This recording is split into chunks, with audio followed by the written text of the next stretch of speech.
Bonjour à tous ceux qui viennent d'arriver. Ravi de vous voir tous connectés là d'un peu partout de France et d'ailleurs et des contrées lointaines aussi. Ça fait plaisir. Une belle représentation géographique. Pierre, si tu peux démarrer, je pense qu'on peut y aller.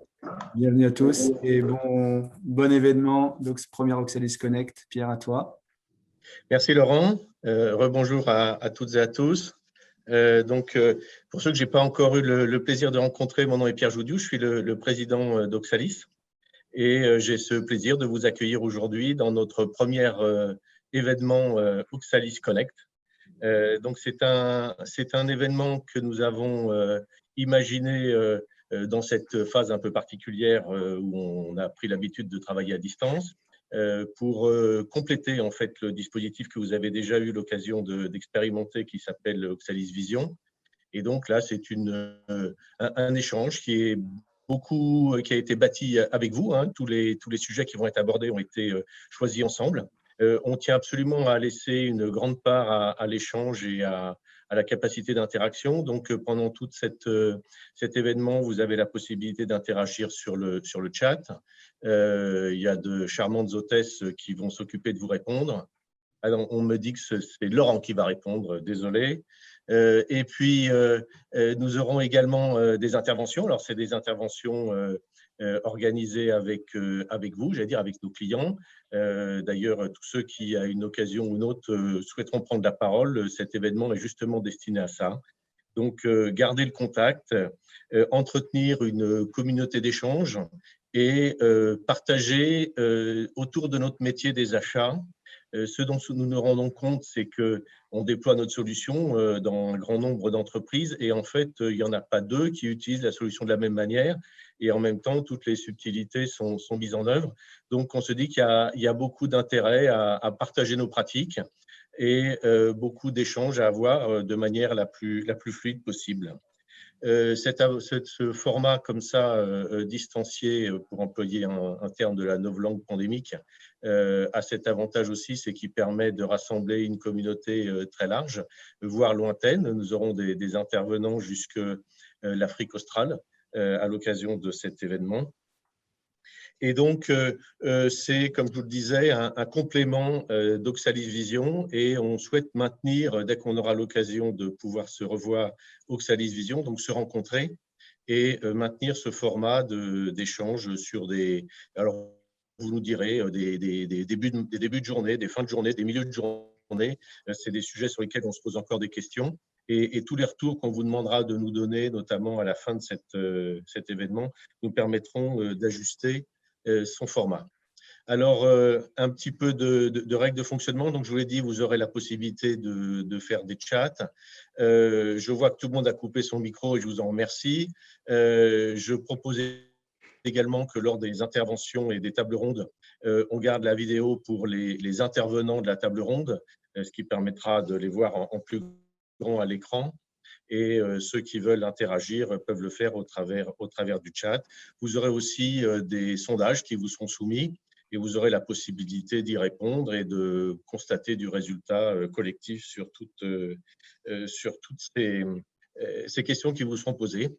Donc, merci déjà à tous les intervenants, ceux qui prendront la parole dans les tables rondes et tous ceux qui sont là aujourd'hui. Il y a un nombre important de personnes. On n'aurait sans doute pas prévu une salle assez grande si on avait fait ça de manière physique. Donc, bravo et surtout un grand merci à tous. Alors, pour prendre quelques minutes pour vous parler d'Oxalis, dans ces périodes un peu particulières, là où on prend l'habitude de se retrouver entre amis le dimanche et à chaque fois la question rituelle, et toi, comment tu as vécu toute cette période? Donc, à cette question, comment Oxalis a traversé l'année passée, j'allais dire plutôt bien. Nous avons connu en 2020 une croissance de notre chiffre d'affaires d'un petit peu moins de 20%, pardon, 18%. Donc, c'est moins que l'année précédente, mais ça prouve la dynamique dans laquelle vous nous avez inscrits et on est très, très heureux de ce résultat. On a également, vous l'avez noté, dans cette année 2020, changé considérablement notre image. On a un nouveau logo, une nouvelle charte graphique. On s'est organisé pour être extrêmement présent et visible dans le monde des achats et j'espère que vous l'avez noté. Et en tous les cas, je suis très heureux de ce nouveau logo. Vous savez qu'Oxalis, c'est une fleur. Enfin, si vous ne le savez pas, vous avez l'occasion de l'apprendre. Et cette fleur, elle est aussi imagée par la forme de notre logo, qui en même temps est une envolée et démontre, comme toutes les plantes, qu'à la fois nous avons des racines profondes et des perspectives de développement. En 2020, nous avons également créé notre première filiale internationale. Alors, Oxalis est une entreprise qui a une histoire longue, près de 30 ans, donc se tourner vers l'international de manière aussi proactive pour aller installer notre marque et notre société à l'étranger, c'est pour nous un exercice aussi, une transformation.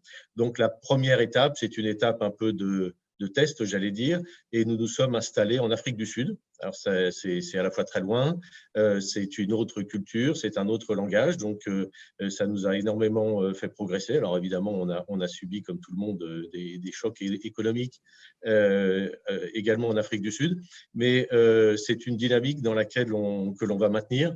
Et au courant de l'année 2021 ou au début de l'année 2022, nous poursuivrons l'installation dans des géographies qui là seront beaucoup plus proches de nous puisque les étapes prochaines seront en Europe.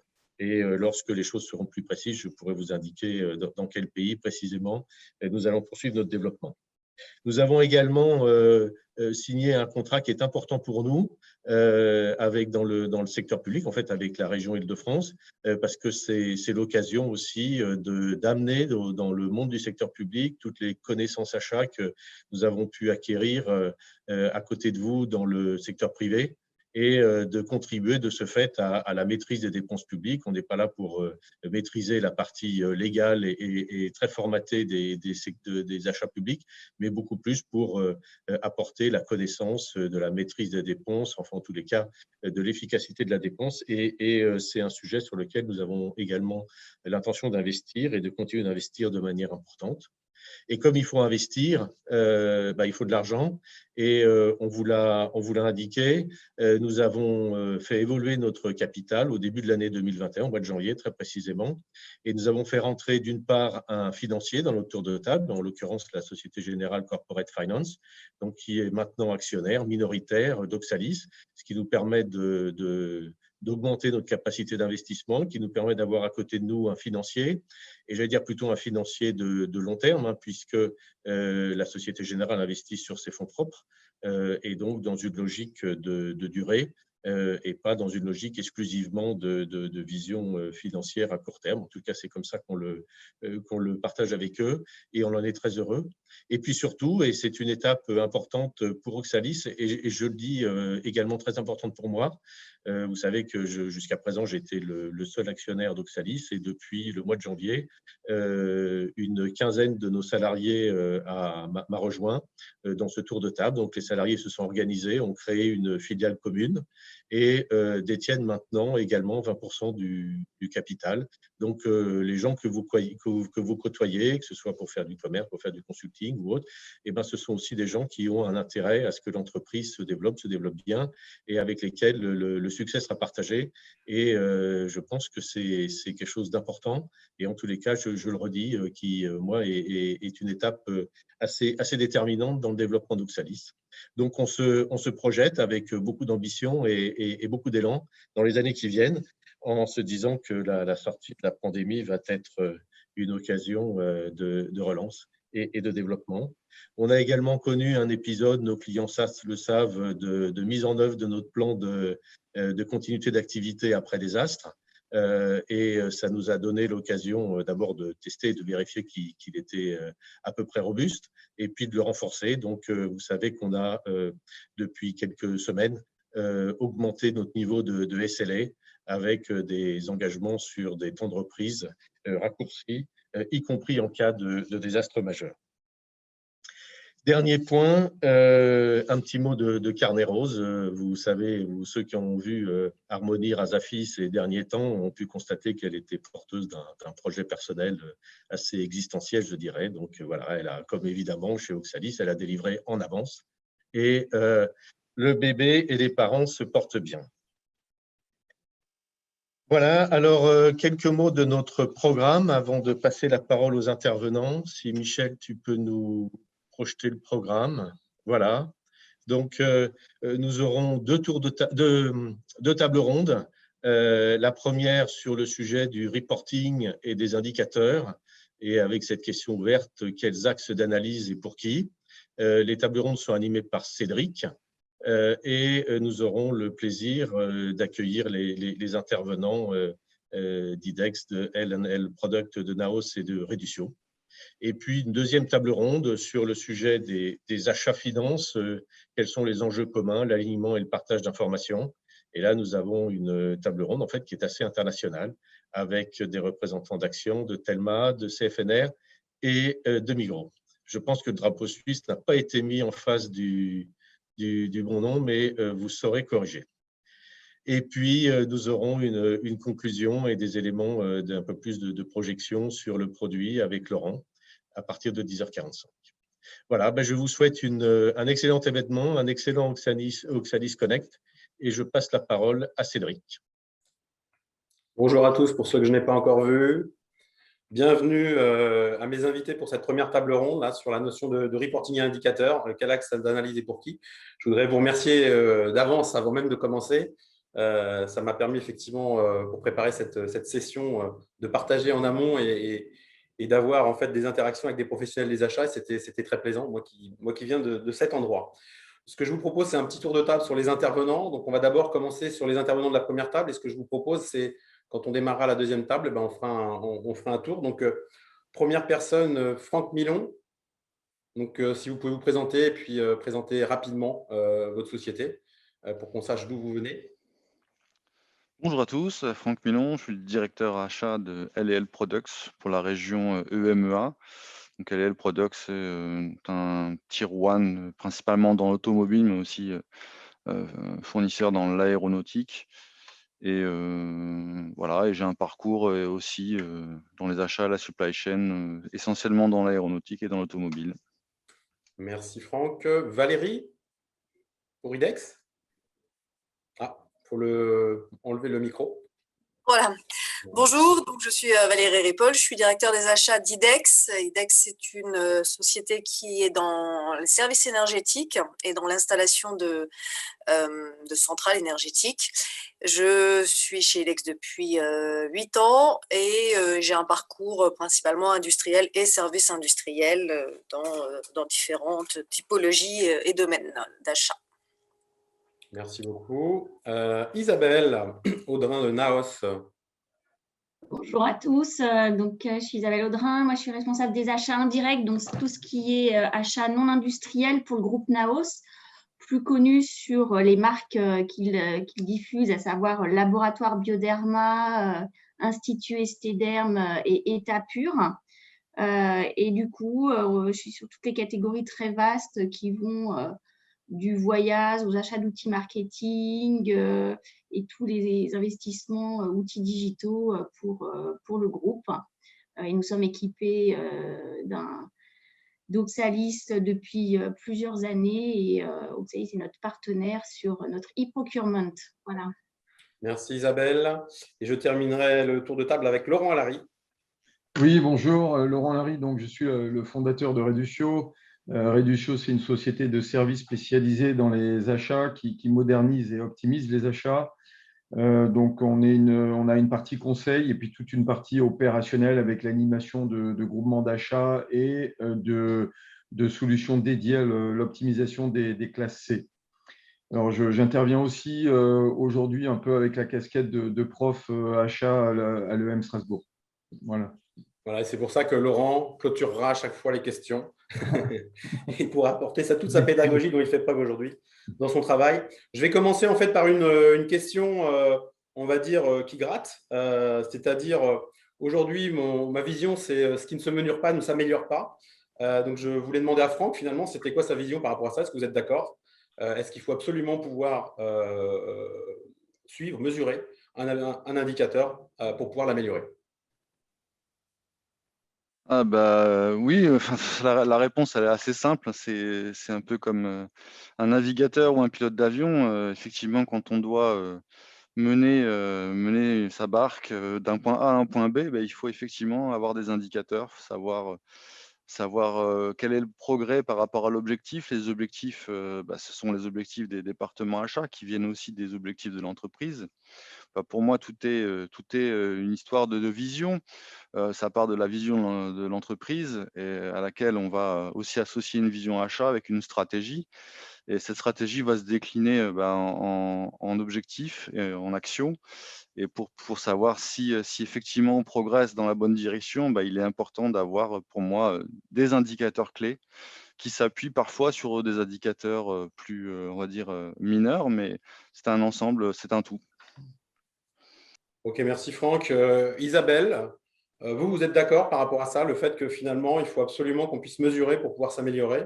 Est-ce que c'est votre vision Oui, chez oui, tout Naos? à fait aussi, je partage. On est passé d'une ère où on était peut-être très focalisé sur un suivi unique des économies, mais ce temps est bien révolu et puis on a eu effectivement un travail de fond sur tous les indicateurs qu'on pouvait suivre.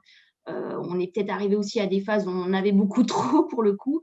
Et aujourd'hui, on est un peu dans une phase de stabilisation où, bien sûr, ça va être moteur dans à la fois la stratégie d'achat en lien avec la stratégie du groupe pour se fixer les objectifs, mais aussi bien noter les évolutions de ces indicateurs et savoir si les plans d'action menés portent leurs fruits, en fait.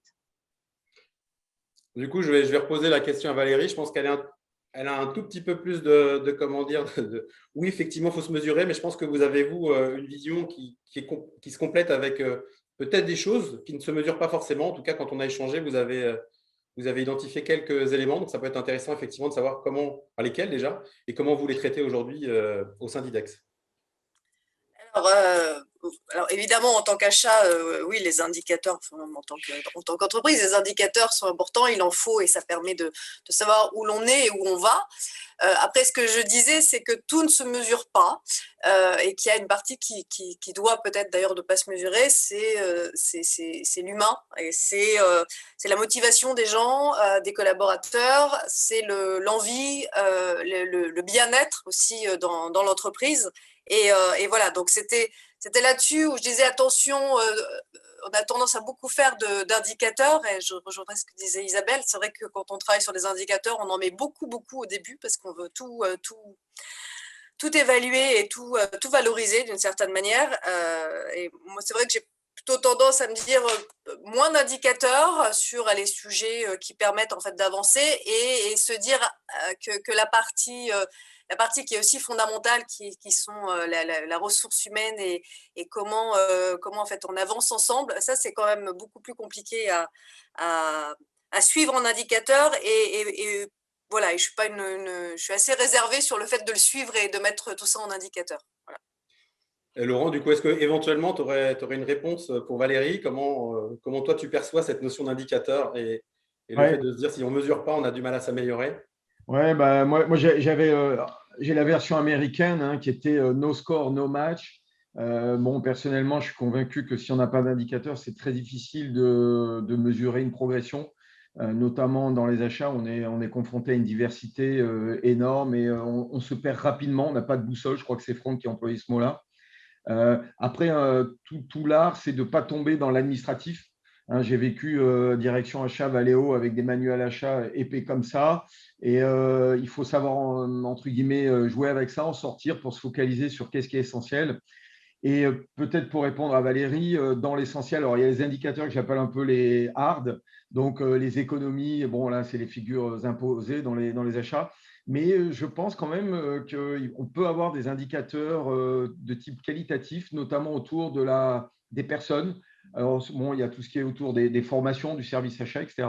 Mais ça peut être du team temperature, des choses comme ça, où on prend un petit peu le pouls de façon indépendante d'une équipe, mais pas que de façon nombriliste son équipe achat, mais également ses clients, sa relation et ses fournisseurs.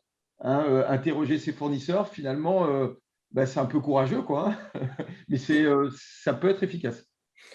Merci Laurent. Alors moi je compléterai par rapport à, mais avec de l'expérience qui date de la semaine dernière, j'ai animé en fait un atelier au CNA Grand Est, là, invité par Laurent d'ailleurs, sur le plan d'action achat. Et j'ai justement quelqu'un qui m'a expliqué, qui travaillait avec une start-up pour pouvoir évaluer le côté humain, justement, le fait que comment dire, le côté humain avançait. Et du coup je lui dis bah, c'est parfait si vous arrivez en fait enfin, pas le monétiser, mais en tout cas l'évaluer avec un système effectivement d'intelligence artificielle. On parle de start-up. J'ai trouvé que c'était intéressant. Après, il faut voir de quoi il en retourne. Je n'ai pas encore eu les retours, mais voilà. En fait, en gros, on essaye quelque part d'avoir un indicateur qui va permettre effectivement de mesurer le fait que, avec les efforts qu'on va faire, le plan d'action qu'on va mener, on va pouvoir améliorer cette partie-là. Du coup, je reviendrai sur Valérie tout de suite, effectivement, sur la notion d'objectif. En fait, est-ce que c'est d'un objectif que naît l'indicateur ou est-ce que finalement, c'est le contraire? C'est d'un objectif, oui, évidemment, que naît l'indicateur. Oui, c'est d'un objectif que naît l'indicateur. Enfin, je crois qu'on en a parlé plus tout à l'heure. C'est où l'on est, finalement, où l'on était aussi, d'ailleurs. C'est où est-ce qu'on se situait il y a quelque temps, où est-ce que l'on est aujourd'hui et où est-ce que l'on va. Et une fois que l'on sait, qu'on a une idée de là où nous souhaitons aller, après, on met les indicateurs pour voir si on y va bien, si on y va timely et finalement de manière pérenne et efficace. Donc oui, c'est l'objectif. Et aujourd'hui, c'est quoi les indicateurs finalement qui sont cruciaux pour vous pour permettre de suivre votre activité à la direction des achats, votre performance? Les indicateurs, ce sont les indicateurs de… Finalement, il y a d'abord des indicateurs de conformité. Est-ce que l'on est en phase? Est-ce que les collaborateurs, et alors là de manière générale, hein, c'est pas qu'aux achats finalement, est-ce que les collaborateurs sont en phase avec la politique, puisque la politique sert un objectif, donc les objectifs de conformité, des objectifs de gain, mais j'ai envie de dire que c'est presque une finalité, enfin pas une finalité, c'est-à-dire l'output en fait des différentes politiques que l'on met en place, des indicateurs de sollicitation. Est-ce que finalement les achats sont bien intégrés dans la société? Comment est-ce qu'ils servent les différents objectifs et des différents services, qu'ils soient les opérations, le field, enfin voilà, un certain nombre de choses. Et puis voilà, comme ça, là, je crois.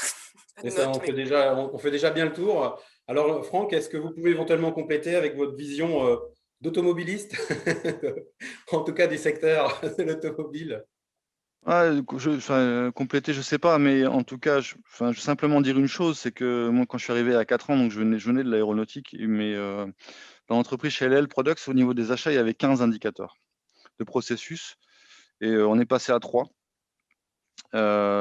pour se concentrer sur ce qui faisait sens, et là où on pouvait aussi mobiliser les équipes pour avancer, c'était le niveau de performance du panel, qui pour nous est essentiel. Qui est le résultant d'un certain nombre d'indicateurs, mais au final, c'est celui qu'on pilote, c'est le niveau de performance. Le deuxième indicateur, qui est le classique, effectivement, c'est le niveau de performance économique. Ça reste quand même un des piliers, mais c'est plus forcément le numéro 1. Et le troisième, qui est un peu plus récent, c'est un indicateur de développement durable, qui est en train de prendre de plus en plus d'importance. Et je dirais qu'au niveau du processus, c'est suffisant. On n'a pas besoin d'en avoir beaucoup plus. Et c'est aussi ce qui permet de fédérer les équipes et de maintenir un certain dynamisme. Alors justement, pour aller un peu plus loin, du coup, et dans l'échange que j'ai eu avec Isabelle, il y a cette notion de 3 indicateurs. Donc, je pense que c'est directement la déclinaison en fait comment on appelle ça, de la contribution des achats au niveau de la direction générale. Après, derrière, effectivement, il y a toute une notion en fait, d'indicateurs annexes potentiellement qui permettent aussi de piloter les équipes. Et je pense que, Isabelle, dans l'échange qu'on a eu, vous avez effectivement posé le sujet parce que vous, aujourd'hui, vous êtes en charge des achats indirects. Vous avez une direction achat qui communique comme Franck ou comme Valérie peuvent le faire aujourd'hui. Mais vous, aujourd'hui, vous êtes à animer finalement une équipe et quelque part, vous me disiez que finalement, vos objectifs étaient un petit peu, pas vos objectifs, mais vos KPI étaient plus tournés vers les opérationnels à ce moment-là. Est-ce que vous pouvez m'en dire 2 mots?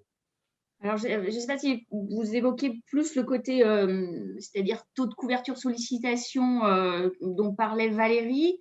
Moi, j'ajouterais aujourd'hui qu'on est quand même sur des politiques achats en fonction de la stratégie, mais nous, de partenariat avec les fournisseurs, qui, on l'a vu dans le contexte, nous a demandé aussi un suivi très précis sur toute la santé financière de nos fournisseurs et, voilà, et également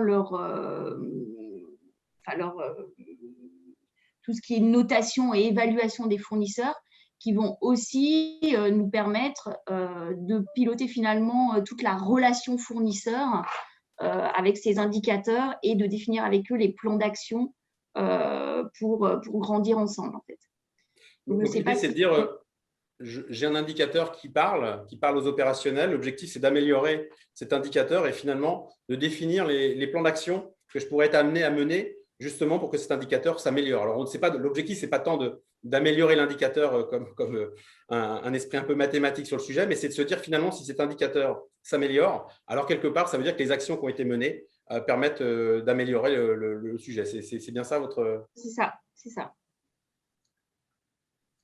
Ok, très bien. Alors, du coup, je reprenais juste vite fait le fil de Franck qui disait les savings, c'est en numéro 2. Alors, et avant d'aller voir Laurent sur cette partie-là, mais le saving, c'est vraiment numéro 2 parce que finalement, quand on voit les différentes dernières études, je sais qu'il y a des consultants là qui nous regardent aussi, qui sont des partenaires. Aujourd'hui, quand on interviewe finalement des directeurs achats, on est encore très focus sur le premier, c'est les économies. Donc, est-ce que c'est finalement un effet loupe parce qu'un directeur achat il a tout intérêt de poser ce sujet-là? Ou est-ce que vous vous dites non, mais aujourd'hui, nous, chez LLL en particulier, peut-être Valérie sur IDEX, on a vraiment une notion, entre guillemets, où le but, c'est de collaborer avec le fournisseur et l'économie, c'est quelque part la résultante, un petit peu comme le disait Valérie, de tout le travail qu'on va être amené à faire. Bon, il faut pas se leurrer, ça reste important. Hein. Je ne veux pas non plus passer un message contraire. Simplement, je sens, et je voulais juste insister sur ça aussi, je sens que on est entre deux époques et que c'est en train d'évoluer. Moi, je donne mon sentiment, c'est purement un sentiment, je ne parle pas en tant que directeur achat LL, là, mais j'ai l'impression qu'il y a des indicateurs qui vont devenir plus importants. Je parlais du développement durable.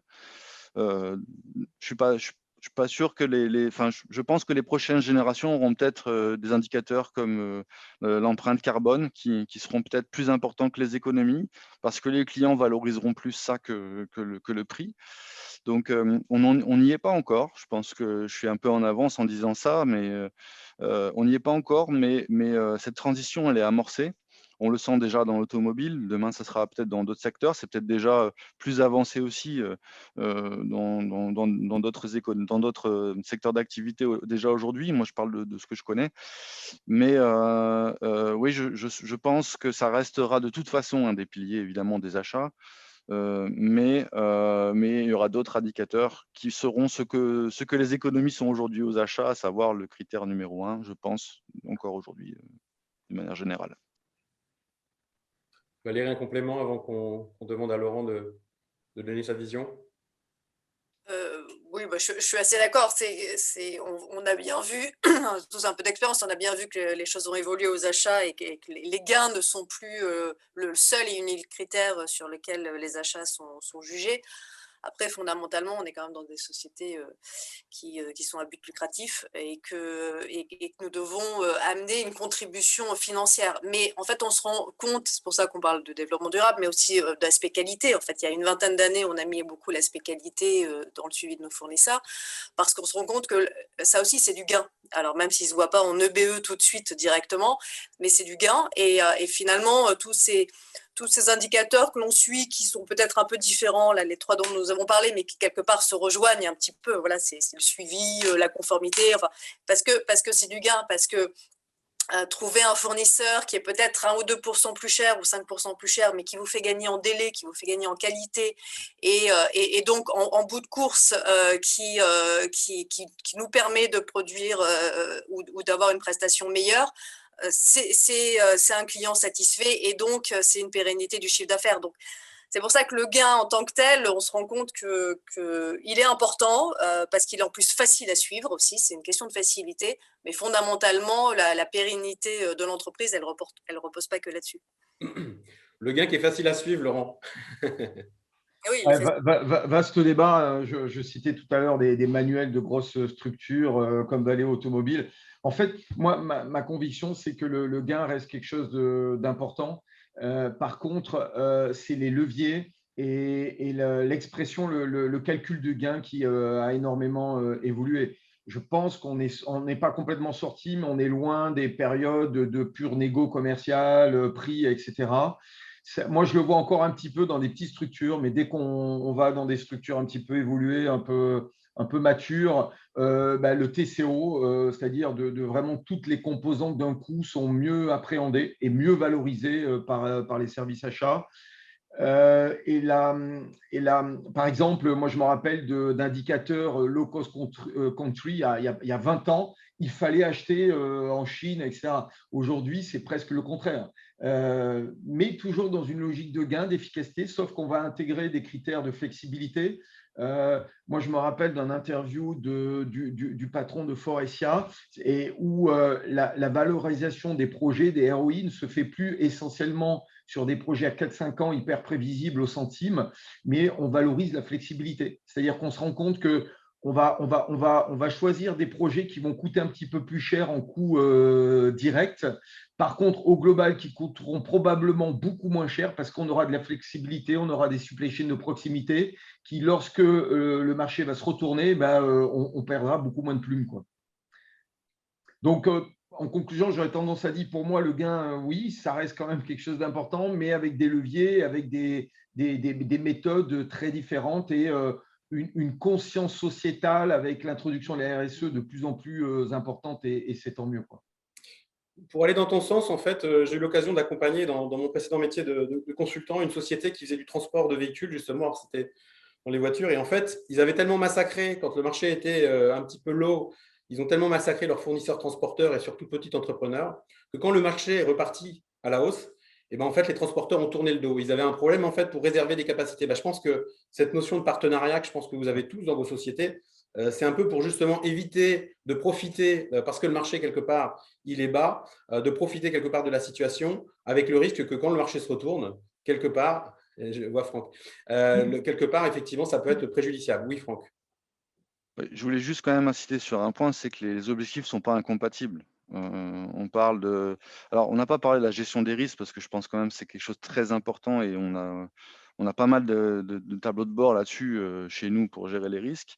Mais on se rend compte aussi souvent qu'en tenant compte de la dimension développement durable, en tenant compte de la dimension risque, on mettait en place des actions qui allaient dans le sens de la réduction des coûts. Donc, il ne faut pas non toujours opposer les choses, mais parfois, c'est l'ordre dans lequel on va les faire qui va définir les priorités. La première chose qu'on va finalement quand on va visiter un fournisseur, c'est quand même de regarder dans les poubelles. Quelque part, s'il y a des déchets, c'est aussi des coûts. Donc, à un moment donné, on a tout un tas d'axes pour pouvoir travailler le sujet. Isabelle, vous vouliez… Oui, juste, je voulais ajouter aussi par rapport à la crise qu'on traverse actuellement, qui nous a fait réaliser que tous ces indicateurs liés à la sécurisation de nos fournisseurs, mais aussi cette notion de partenariat, prenaient tout son sens. Parce qu'on s'est retrouvé dans certains cas sur un certain nombre de pénuries et on a vu que certains fournisseurs pouvaient nous accompagner de façon, dans cet esprit de partenariat aussi, pour pouvoir trouver des solutions, quoi. Et je pense qu'une politique menée uniquement sur une réduction des coûts n'aurait peut-être pas permis justement des sorties de situations de crise comme on est en train de le vivre. Vous avez eu l'occasion d'ailleurs dans cette crise-là d'utiliser finalement un fournisseur qui avait quelque part un lien direct avec la Chine sur les masques et tout ça, puisque c'était à un moment donné, il fallait s'équiper en masque et en gel hydroalcoolique. Vous avez eu l'occasion, entre guillemets, de travailler sur ce type de démarche. Comment vous y êtes pris? Est-ce que c'est les fournisseurs qui sont venus vous proposer? Comment ça s'est passé? Oui, il y a eu un moment, effectivement, plein de possibilités. Ça allait très vite, avec un marché très volatile, en fait. Mais effectivement, il a fallu se positionner assez rapidement pour ces équipements-là. Et c'était effectivement majoritairement sur des équipements Moi, je pense plutôt sur finalement sur certains articles où on n'était pas forcément les plus gros clients, mais cette notion de partenariat prenait tout son sens, où finalement le fournisseur, dans un accompagnement qui avait été linéaire toutes ces dernières années, a eu à cœur de nous servir aussi, pas parce qu'on était le plus gros client, mais parce qu'on avait mené une politique de partenariat depuis plusieurs années ensemble, sur d'autres sujets en comprenant aussi la partie RSE. Du coup, j'ai posé une question à tout le monde. Alors, en fonction, le retour était divers, mais finalement, est-ce qu'il y a des indicateurs aujourd'hui que vous fuyez? Et Franck, j'aimerais bien vous entendre, parce que j'ai bien aimé effectivement votre retour là-dessus. Est-ce qu'il y a des indicateurs que vous fuyez aujourd'hui? Ah, j'ai un trou de mémoire, du coup, faut que vous m'aidiez, Cédric, là. Ce que vous me disiez, en fait, c'est que finalement, un indicateur qui n'est pas pertinent, il meurt tout seul. Ah oui, Et exactement. d'autant plus quand on arrive dans une société où il y a 15 indicateurs que l'objectif… Exactement. Ouais, c'est vrai, je vais revenir à ce commentaire-là, c'est qu'à partir du moment où on en a 15, c'est plus du pilotage, hein, là, on a un cockpit d'avion, il faut il faut faire preuve d'une grande dextérité pour connaître exactement à quoi servent tous ces indicateurs. Donc, à partir du moment où vous avez du mal à les faire vivre, vous avez du mal à les mettre à jour, c'est qu'ils ne sont pas pertinents, tout simplement. Laurent, un complément là-dessus, justement, sur cette notion de choix, de qualité, de la manière, effectivement, de l'animation, quelque part, de cet indicateur? Ouais. Moi, je pense que les indicateurs, c'est vraiment un élément de pilotage managérial important, de doigté. C'est l'expression d'un management réussi, en tout cas des indicateurs qui vivent, qui sont regardés. A contrario, des indicateurs subis, un peu dogmatiques, issus de procédures, pour moi, c'est vraiment le piège à éviter. Où finalement, on va passer beaucoup de temps à faire des choses que personne ne regarde. Je l'ai vécu aussi, donc je ne sais pas si ça existe encore largement. J'ai l'impression que quand même les organisations évoluent de façon pragmatique, mais je vois certaines grosses structures où ça reste quand même un petit peu d'actualité. Donc, je dirais que c'est le piège à éviter. Valérie, vous en avez des indicateurs que vous fuyez ou que vous avez trouvé en arrivant et que vous avez vite fait de mettre sous le tapis? Alors moi, j'ai rien trouvé quand je suis arrivée, donc c'était à l'inverse de Franck. Et en revanche, je crois que je vous avais dit, hein, c'est vrai que non plus, je me souviens plus, mais moi, ce que j'évite, c'est la surenchère d'indicateurs. Voilà, c'est quand il y en a trop. C'est trop d'indicateurs, tue l'indicateur. Et donc, voilà, Après, est-ce qu'il y en a spécifiquement qu'on fuit ou pas? Je ne sais pas comme ça. Ce qui est sûr, c'est que s'il y en a trop, ça ne sert à… Enfin, pour moi, hein, ça ne sert à rien. Donc, je pense qu'il en faut peu, pertinents, enfin, du moins qui sont pertinents pour nous aussi, hein, par rapport à la manière dont on souhaite piloter tout ça, mais surtout qu'il n'y en ait pas pléthore. Facilement, finalement, suivable. Je ne sais pas si on dit ça.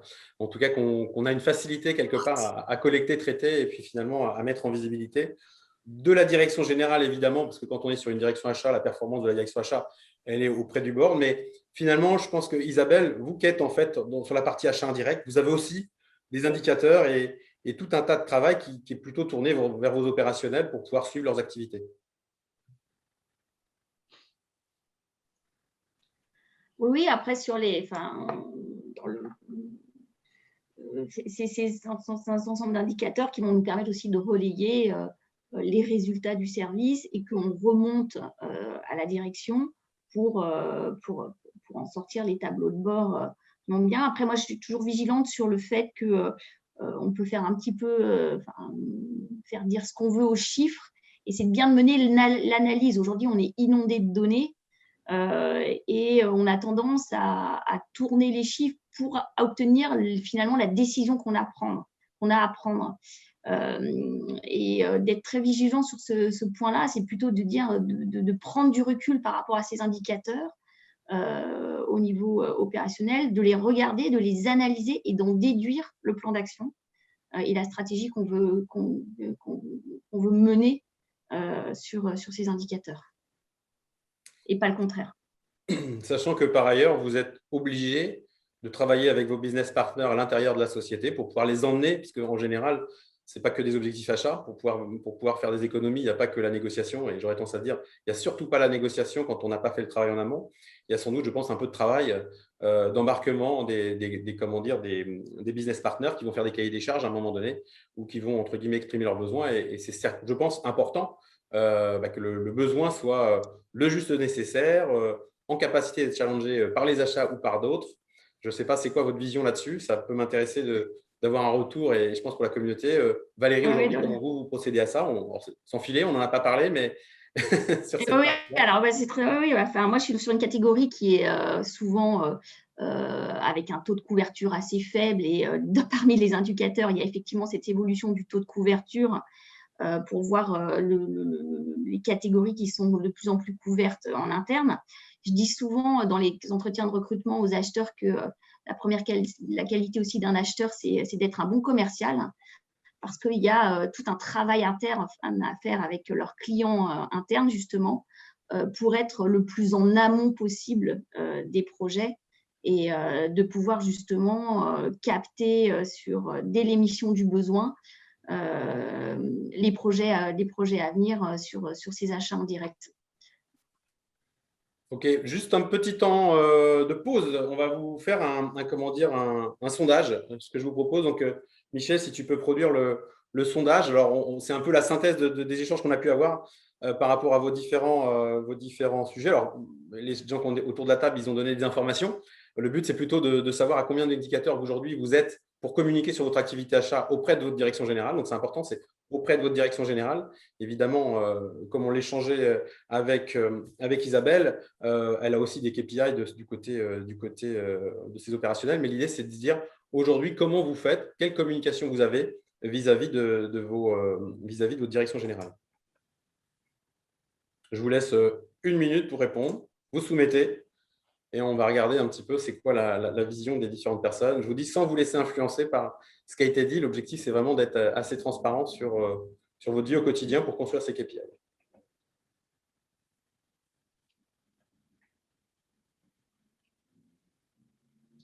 Alors justement, parce qu'en fait, quand on parle de KPI, on parle de communication vis-à-vis de la direction générale. Et finalement, c'était un point et l'objectif, on va s'en aller à la conclusion, entre guillemets, de cet échange, de cette table ronde. Parce que finalement, est-ce que le reporting est une synthèse de ces indicateurs et notamment, effectivement, quelle est la communication? Donc, Isabelle, je vous propose de démarrer. Alors, comme je disais, en fait, nous, c'est chaque service et chaque catégorie d'achat est amené à mettre à jour les mêmes indicateurs qui sont effectivement compilés par notre direction achat pour pouvoir assurer le reporting en comité de direction sur l'activité du service, en fait. Valérie, vous, de votre côté, vous communiquez en direct avec la direction. Les indicateurs, comment ça se passe? Alors, on a une direction performance et transformation qui, en fait, agrège tous les reportings de toute la société. Donc, pas que les achats, que ce soit opérationnel, RH, enfin, tous les reportings qui les met dans un joli format et qui, du coup, les communique aux opérationnels. Alors, évidemment, la direction générale est incluse, mais nos indicateurs, ils sont avant tout tournés quand même vers les opérationnels parce que ce sont eux qui font le travail tous les jours. Et donc, ce qui nous permet en fait de piloter ensemble et de mettre des plans d'action potentiellement ensemble. Donc voilà. Donc en fait, on a ce circuit-là qui communique tous les mois ces indicateurs à nos directions régionales. Et côté RSE, en fait, vous avez des choses en particulier qui se passent de votre côté? Côté RSE, oui, comme beaucoup de sociétés, j'imagine, oui, on a mis des audits RSE, on est EcoVadis et donc on suit également. Alors ça, ce sont des indicateurs que l'on ne suit pas de manière ou mensuelle ou très très timé comme ça. On est sur des indicateurs plutôt annuels pour savoir un petit peu quel est notre positionnement et le positionnement de nos fournisseurs principaux. Et puis après, on est dans une logique de mise en place de plans d'action. Alors tout simplement parce que comme notre métier, c'est l'énergie et la transition énergétique et l'environnement, ça c'est le cœur de notre business. Donc de toute manière, ça fait partie de l'ADN d'IDEX et ça fait quand même longtemps qu'on a travaillé ça avec nos fournisseurs sans forcément avoir un suivi développement durable en tant que tel, mais on suivait tout ce qui était économie d'énergie avec des ISO comme les ISO 50000. Donc ça, c'était finalement déjà des suivis que l'on avait, que l'on met dans nos suivis conformité, puisque ça fait une fois de plus partie de notre business en fait. Ok, on voit du coup par rapport à comment dire, l'orientation que vous avez donnée sur le nombre d'indicateurs, moins de 3, c'est à peu près presque la moitié entre guillemets, et on a autant quasiment entre 4 et 6. Alors évidemment, c'est l'ensemble de l'auditoire là-dessus, mais il y a quand même en fait des gens qui ont plus de 7 indicateurs potentiellement au niveau de leur direction générale. Et alors du coup, c'est toujours intéressant effectivement de partager avec ces clients-là pour savoir pourquoi. Est-ce que c'est effectivement parce qu'ils viennent d'arriver et du coup, ils récupèrent un volant d'indicateurs qui était là avant, et du coup, il faut expliquer peut-être ce que c'est que les achats sur cette partie-là. Mais en tout cas, voilà, ça permet d'avoir une vision là-dessus. Franck, de votre côté, vous, est-ce que votre reporting aujourd'hui, c'est une synthèse de ces fameux indicateurs? Vous alliez un peu plus loin, enfin, dans l'échange qu'on avait eu, j'avais senti que vous alliez un peu plus loin que ça. En fait, il y a plusieurs niveaux. Il y a au niveau de l'équipe, effectivement, tous les mois, on suit ces indicateurs. On a aussi les explications de texte qui vont avec, hein, parce que les indicateurs, c'est pas juste j'affiche un chiffre et puis je passe au suivant. Non, il y a derrière, il y a des actions au quotidien. Il y a quand même il y a des problématiques de fond qui sont traitées. C'est au sein du service, donc du département achat qu'on les traite. Donc ça, c'est vraiment toute l'équipe achat une fois par mois. Après, on a aussi un management par processus, comme beaucoup d'entreprises. Donc, on a aussi de manière trimestrielle des rencontres entre pilotes de processus. Donc, les achats, en tant que directeur achat, je suis pilote du processus achat. Et là, ça nous permet aussi d'établir des liens entre les performances des différents processus, puisque tous les processus sont reliés, et en particulier le nôtre, qui est un processus support. Donc, ma performance, c'est aussi la performance des autres. Donc ça permet aussi, quand il y a des problématiques particulières, quand il y a des choses qui ne fonctionnent pas comme on le souhaite, d'utiliser les indicateurs pour analyser des situations et interagir avec d'autres processus. Et puis après, il y a, évidemment, au comité de direction, ça c'est de manière hebdomadaire, mais c'est plutôt en cas de besoin, qu'on va regarder, on va faire un focus sur un des indicateurs, ou alors lors de la revue des résultats mensuels. Quand vous parlez d'aller plus loin, vous faisiez référence à quoi? Non, mais est-ce que vous avez dit là, en fait, vous avez parlé aussi de la notion de business review avec les actionnaires à un moment donné, où vous avez aussi ça dans votre Oui. to-do. Je ne sais pas si c'est le cas de toutes les directions achats, mais en tout Tout cas, à c'est fait. vrai que ça veut dire qu'il faut simplifier, parce que les actionnaires, ils n'ont pas forcément beaucoup de visibilité sur le quotidien et le détail. Donc, l'idée, c'est d'être capable de donner une vision pour que les actionnaires puissent se projeter dans le Oui, business tout de à la fait. société. Là, par contre, il faut tenir compte aussi de la diversité que peuvent avoir les actionnaires. Parfois, ce sont des industriels, parfois, ce sont des particuliers. En l'occurrence, chez nous, c'est de l'actionnariat familial. Donc, il faut aussi adapter les indicateurs à leur centre d'intérêt. Et donc, en l'occurrence, par exemple, chez nous, l'aspect humain, développement durable, etc., est très important. Donc, on va plutôt axer le reporting de ce point de vue-là. Ça ne veut pas dire que les autres ne sont pas importants, hein, mais on va dire qu'il faut passer les bons messages à ce niveau-là. Donc oui, ça, c'est aussi une fenêtre qu'on a une fois par an. Donc, il ne faut pas la rater. Elle est importante et elle permet aussi de mettre en valeur le travail de l'équipe. Très bien. Juste avant de démarrer côté Laurent, il y a une deuxième question que je vous propose en petit sondage. Alors, c'est pas le but, c'est plutôt d'avoir une vision là-dessus. Donc, Michel, si tu peux diffuser ce second. On a parlé effectivement des notions d'indicateurs, des notions d'axes. Et l'idée, alors on vous en a mis quelques-uns, hein, mais finalement, quels sont les axes pour lesquels vous souhaitez pouvoir suivre vos achats aujourd'hui? Donc, famille sous famille, région, pays. Alors, ça, c'est en fonction de l'organisation géographique. produits finis aussi, éventuellement, par rapport à des produits qui seraient fabriqués avec vos achats. Et du coup, ça peut être intéressant, effectivement, de savoir une nomenclature à combien il est valorisé dans un produit fini. Les activités, ça dépend un petit peu de votre business. La notion d'achat direct et indirect, on avait Isabelle qui était plutôt sur la partie indirecte, mais il y a une vraie segmentation et c'est toujours intéressant, effectivement, quand on pilote une activité indirecte ou une activité directe, de pouvoir pousser cette partie-là. Et puis, la notion service interne, alors c'est ce qu'on parle d'imputation, mais c'est quelque part, vous êtes aujourd'hui des business partners de vos business partners. Donc, à un moment donné, vous travaillez aussi, enfin, vous ne travaillez pas pour le plaisir, vous travaillez vraiment pour des besoins qui sont exprimés par des directions. Et l'idée, c'est finalement d'être capable de distribuer tout votre travail, tous vos sujets sur différents axes. Donc, je vous propose de compléter. Il n'y a pas de règles. On a dit aussi qu'on ne voulait pas non plus trop d'indicateurs, mais en même temps, on peut très bien prendre le même indicateur avec des prismes de vue différents. Laurent, du coup, le reporting, synthèse des indicateurs, et puis quelle communication aussi, parce que je pense que dans ton message, c'était aussi assez clé. Oui, tout à fait. Il y a un enjeu de communication important, puisque derrière les indicateurs se cache aussi un problème rémanent de reconnaissance des achats, de reconnaissance de ce travail un peu laborieux, back-office, support. Donc, c'est une façon de valoriser ce qu'on fait, c'est une façon d'exprimer une stratégie, de dire à tout le monde, voici sur quoi on travaille et surtout, voici sur quoi on ne travaille pas, ce qui ne veut pas dire que ce n'est pas important. Hein, on a toujours cette problématique des achats soit on traite les sujets superficiellement, soit c'est du burn-out, hein, parce que chaque sujet est compliqué. Donc, c'est aussi ça, les indicateurs, indirectement, hein, pour l'usage achat. Après, au niveau de la com, alors dans les grosses structures, on va voir, ça peut être assez compliqué avec des coms corporate, des coms locales, des coms management direction, clients internes, fournisseurs. Mais dans ces grosses structures, vous avez carrément, dans les services achats, vous avez des gens qui sont dédiés aux méthodes achats. Bien évidemment, quand vous allez dans les PME, tout ça, ça n'existe pas. Donc, on reste beaucoup plus direct, pragmatique. Sinon, moi, ce que je voulais dire, c'est que dans la partie RSE, concrètement, historiquement, on voit dans la partie indicateurs plutôt des indicateurs de type structurel, type score EcoVadis ou est-ce qu'on est ISO 5, comment dire, enfin, sur des ISO liés à la relation fournisseur. On voit moins de choses sur l'opérationnel.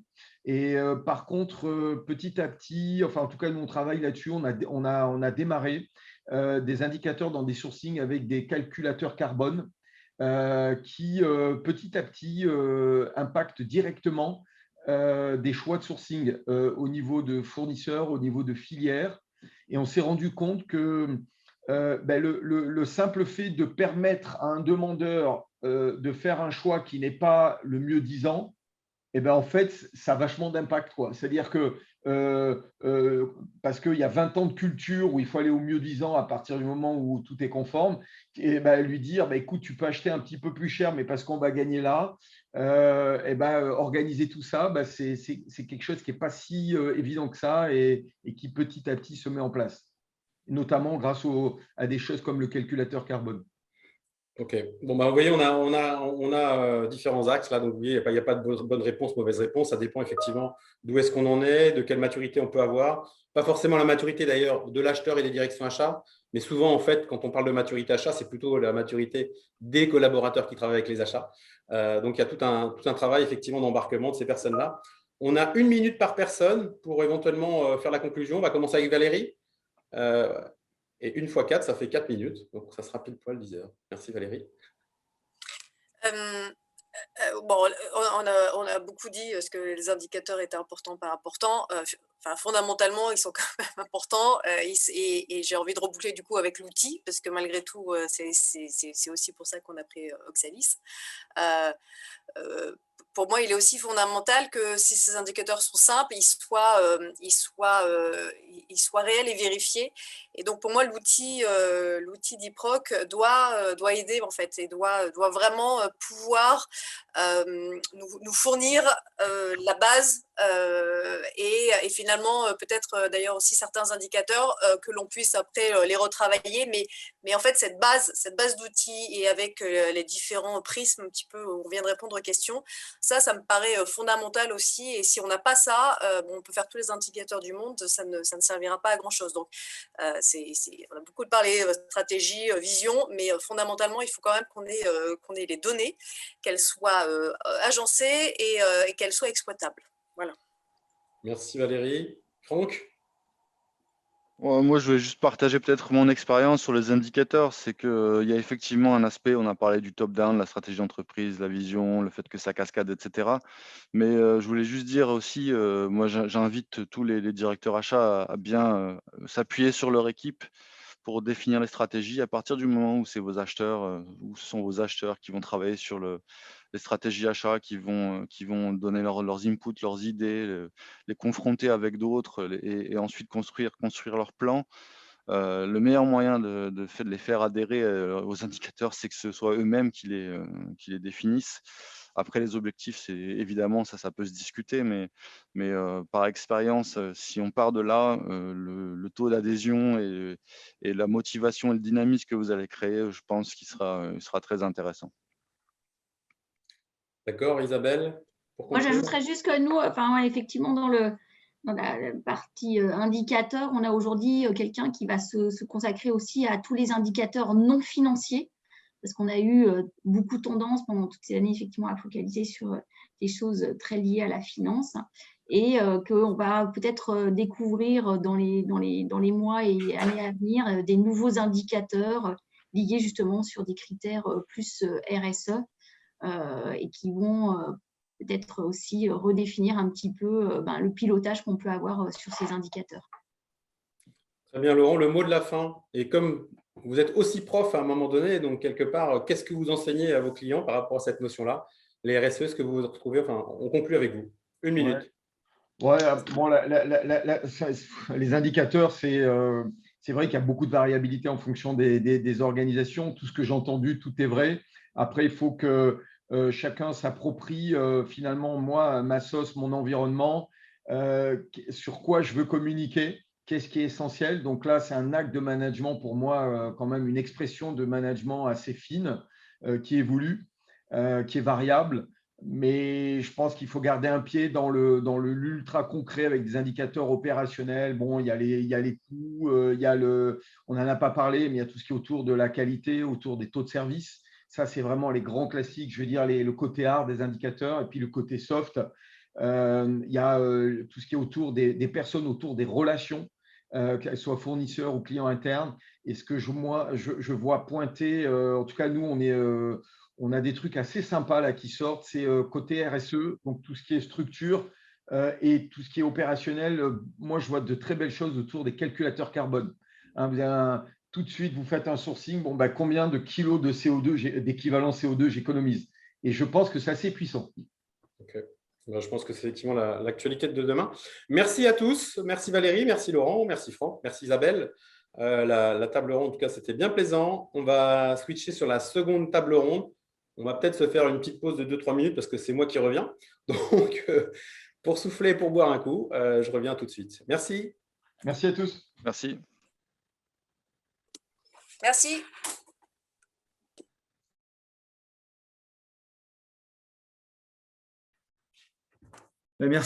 Merci à nos intervenants. On va laisser Cédric reprendre son souffle et puis lancer la deuxième table ronde avec de nouveaux intervenants qui vont pouvoir aussi échanger avec Cédric et entre eux autour des enjeux communs, achat, finance, alignement.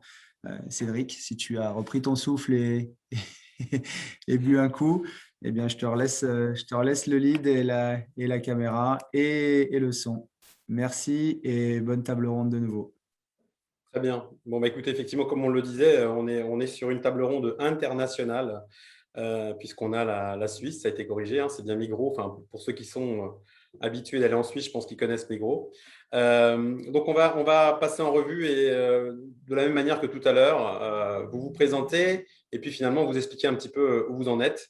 Enfin, pas où vous en êtes, mais ce que vous faites plutôt, pour que les gens comprennent effectivement comment ça se positionne. Donc, Axian, Ange, je vous propose de démarrer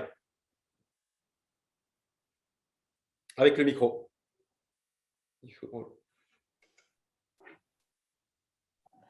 Bonjour tout le monde. Donc, je suis directrice du Centre de services partagés finance, donc du groupe Action. Donc, le groupe Action, c'est un groupe africain, d'une 25 sociétés maintenant actuellement, Sénégal, Togo, et puis dans l'océan Indien. Et au sein du centre de services partagés, donc on regroupe, on gère la comptabilité, tout ce qui est finance et achat d'une douzaine de sociétés du groupe. Donc c'est entre guillemets les petites entités. Voilà. Très bien. Derrière, on a Oussam. Il faut mettre. Bonjour tout le monde, Oussam, je suis le directeur administratif et financier de Telma, qui fait partie du groupe Action. Très bien. Après, on a CFNR, Marie-Josée. Bonjour. Bonjour, je suis Marie-Josée Mog. Je suis responsable financière d'une filiale de Rhenus Logistique qui s'appelle CFNR Transport. Et qui fait donc du transport. Et la société CFNR fait du transport fluvial et de la manutention au niveau des ports. Très bien. Et enfin, Pierre. Bonjour à toutes et à tous. Pierre Valère, je suis responsable de la comptabilité du groupe Migros Genève. Donc Migros est le plus grand groupe suisse spécialisé en majeure partie dans le commerce de détail et la grande distribution. Très bien, merci. Donc, objectif en fait de cette table ronde qui nous mènera jusqu'à 10h45, enjeux communs, achat finance, l'alignement et le partage d'informations. Alors, je voulais démarrer parce que ce qui est intéressant en fait avec les 4 personnes qu'on a autour de la table, c'est qu'il y a ceux qui n'ont pas encore, ceux qui sont en train de mettre en place, et puis ceux qui ont des visions en fait diverses et variées, parce que quand on pilote entre guillemets les achats et la comptabilité de différentes sociétés, on sent qu'il y a une maturité qui est diverse et variée aussi en fonction de l'outillage. Donc, on va essayer de s'appuyer sur ça. Et du coup, je vais commencer par Oussam, côté Telma. Si vous voulez bien démarrer sur les enjeux communs que vous identifiez, vous, entre la partie achat et la partie finance, que ce soit la partie comptable ou la partie budgétaire. Merci, Cédric. En fait, les achats sont intimement liés donc, au process finance, trésorerie. Ça commence par l'élaboration du budget. Et au niveau des achats, il faut qu'ils suivent en fait la réalisation de ce budget, l'optimisation de ce budget, comment le traduire donc à partir d'une demande d'achat qui est faite par la direction qui demande en fait son achat. Donc la demande d'achat, le lien avec le budget, l'optimisation de cet achat-là et le linker avec les fournisseurs à consulter, la mise à jour en fait de la base de données de ces fournisseurs-là, la réception en fait des factures de ces fournisseurs et la transmission à la comptabilité et la comptabilisation, puis le paiement. Donc c'est un les achats ils sont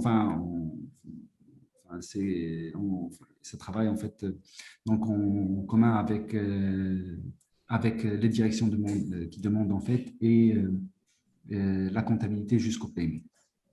Vous, côté Telma, aujourd'hui, vous êtes en train de vous outiller. Ça veut dire qu'aujourd'hui, comment vous faites? Parce qu'en fait, aujourd'hui, quand on a échangé, finalement, vous attendez le projet Oxalis, vous ne l'avez pas encore, ou en tout cas, vous êtes en train de le mettre en œuvre. Comment vous faites aujourd'hui quand vous n'avez pas justement cette partie de lien commun? Actuellement, on travaille avec plusieurs outils, beaucoup d'Excel et l'outil Baya, Oxalis, va nous servir donc à optimiser en fait la charge de travail des collaborateurs et d'avoir un workflow vraiment identifié, clair sur un seul outil. C'est un gain en termes de timing, une sécurité pour nous, pour tout ce qui est paiement, une facilité aussi pour les acheteurs pour avoir un workflow clair. Donc, c'est un outil vraiment indispensable pour nous. Du coup, je basculerai vers Pierre. Alors, ne voyez pas un quelconque machisme de passer par les hommes avant. En fait, c'était plutôt dans la notion de maturité au fur et à mesure qu'on monte. Et Pierre, en fait, vous, de votre côté, vous avez vous êtes pilote, entre guillemets, de cette partie-là. Le lien que vous avez entre les achats et la finance, les enjeux communs que vous avez, vous, identifiés et le pourquoi, finalement, vous en êtes aujourd'hui là à déployer une solution, mais vraiment, vous expliquer un peu le contexte, quoi. D'accord, alors tu as raison, effectivement, Cédric. Ce qu'il faut savoir, je pense, c'est que chez Migros Genève, il y a un niveau de maturité des achats indirects qui est proche du néant, puisque culturellement, dans le commerce de détail ou la grande distribution, on a évidemment un très fort focus sur les directs. On est très processé sur les indirects, en revanche. C'est plus proche du néant, comme je l'indiquais. Alors, les liens entre la finance et les achats indirects sont évidemment très forts. Et dans la préparation que nous avons faite ensemble, moi, j'insistais beaucoup sur, effectivement, d'une part, les gains catégoriels en matière de catégorie de la dépense d'achat indirect, gains TCO, bien sûr, et surtout les gains transactionnels qu'on peut trouver, et c'est tout ce que décrivait Oussam à l'instant, c'est-à-dire que toute cette chaîne de valeur, finalement, procure-to-pay que vous avez décrite à l'instant, elle est très coûteuse, en tout cas dans notre société, en matière de ressources employées, puisqu'on a des personnes qui commandent tout azimut dans différents systèmes, chez différents fournisseurs, avec une fragmentation de la base article très importante, et tout ça mobilise beaucoup de ressources finalement tout au long de cette chaîne de valeur pour processer des commandes, des demandes d'achat, des commandes, et derrière processer les factures qui doivent matcher avec les précédentes demandes. Donc c'est la raison pour laquelle on a décidé effectivement de professionnaliser en tout cas de ces achats indirects au travers d'une plateforme d'achat unique pour vraiment centraliser. Donc de nouveau, c'est certainement des choses qui sont en place chez beaucoup des personnes ici présentes, mais pour ce qui est de Migros Genève, le niveau de maturité était beaucoup plus faible. Et ce qui est intéressant, c'est que de votre côté, là, vous êtes en train de parler d'un suivi des dépenses, parce qu'aujourd'hui, globalement, les dépenses sont faites dans différents endroits. C'est quasiment la facture, en fait, qui fait l'engagement, on va dire, parce qu'en amont, je ne suis pas sûr qu'il y ait un process, ou vous avez peut-être un process par ailleurs, mais enfin, vous n'avez pas un fil conducteur de bout en bout, de l'expression du besoin jusqu'à la facture. C'est-à-dire que la situation est telle qu'aujourd'hui, en tout cas, la documentation de l'engagement se fait au niveau d'un workflow sur des factures, donc tout en aval finalement du processus achat, avant la libération du paiement. Donc, c'est la raison pour laquelle nous, la mise en place d'un outil va nous permettre techniquement d'appliquer ce workflow d'approbation en lien avec des compétences financières bien plus en amont de cette chaîne de valeur, dit autrement, au moment où la demande d'achat va se transformer en purchase order. Très bien. Côté Ange, alors du coup, si on revient chez Axian, je suis en fait en charge quelque part des achats dans un centre de services partagé. Donc, je propose une prestation à l'ensemble de mes petites sociétés. Hein, c'est vous qui l'avez dit tout à l'heure. Vous êtes en charge en fait de sociétés de moindre taille. Comment ça se passe et comment vous identifiez finalement ces enjeux communs avec quelque part chacune des directions de société? Oui, tout à fait. Donc, en fait, oui, dans le centre de services partagés, hein, donc nous, les sociétés qu'on gère, donc les activités sont vraiment différentes, hein, parce qu'on gère une des sociétés, par exemple, tout ce qui est partie immobilier, donc avec vraiment des achats, des gros achats de projets liés à des projets immobiliers, comme une petite entité de services informatiques, donc avec des prestations de services et tout ça. Donc, effectivement, comme les activités sont vraiment diversifiées, on a besoin, nous, d'avoir une visibilité, donc avec vraiment une base article commun, hein, mais aussi des bases spécifiques pour chaque entité. Les engagements de dépenses sont retracés via des workflows donc, de validation. Hein, donc, chaque valideur a son accès BAYA. Qu'est-ce que je voulais dire et puis, voilà, l'enjeu, c'est que derrière aussi, il faut qu'on puisse voir en fait donc, un suivi des problèmes de trésorerie. Puisque donc les suivis de ces engagements de dépenses-là nous permet vraiment de suivre ces flux-là, d'anticiper en fonction des engagements de dépenses, des demandes d'achat qui sont engagées, les besoins de trésorerie pour chaque entité. Donc voilà, donc c'est des flux comme ça qu'on peut suivre, qu'on a besoin de suivre aussi côté finance en fait. Et aujourd'hui, vous le faites pour l'ensemble des sociétés avec un outil, ou est-ce qu'en fonction des sociétés, il y a des routines qui sont un petit peu différentes? Alors, en fait, pour nous, si je parle d'Oxalis, hein, c'est 7 entités du groupe en fait qui sont déjà sous BAYA. Les autres sont en cours de déploiement. Parce que, en fait, pour être plus franc là-dessus, en fait, il y a un besoin qui s'est créé il n'y a pas longtemps, hein, de sécurisation de toutes les données. Donc, il fallait qu'on ait un système intégré, hein, avec interfaçage sur Sage, puisque la plupart de nos entités sont sur Sage. Donc, ce qui fait que là, on s'est engagé à avoir ce même système intégré pour tout le monde d'ici la fin du second semestre. Très bien. Marie-Josée, côté CFNR. Alors, c'est peut-être intéressant de parler où vous en êtes parce que finalement, vous avez rencontré notre client, parce que c'est vous le client, mais vous avez aussi, à un moment donné, le port de Colmar, en fait, que vous avez acheté il n'y a pas très longtemps, enfin, dans le cadre d'une… Oui. Et du coup, vous êtes comme nous, vous découvrez l'utilisateur, l'acheteur, et finalement, quelqu'un qui n'est pas acheteur en tant que tel, mais qui est plutôt directeur des opérations. En fait, c'est comment il fait tourner le sujet. Donc, il y a une particularité, effectivement, avec le sujet. Et par ailleurs, vous avez d'autres ports, vous avez d'autres activités. Donc, quelque part, vous avez cette vision un peu transverse avec des outillages et des maturités diverses et variées. Donc, le lien, entre guillemets, entre les enjeux communs, achat-finance, quand on est outillé ou pas outillé, ça peut être intéressant, effectivement, de balayer les différents sujets qu'on a pu partager lors de notre échange. Oui, donc chez CFNR, on a déjà une expérience, en fait, au niveau des achats, où les achats, si vous voulez, s'intègrent directement en comptabilité de manière très simple, donc sur la partie principalement transport.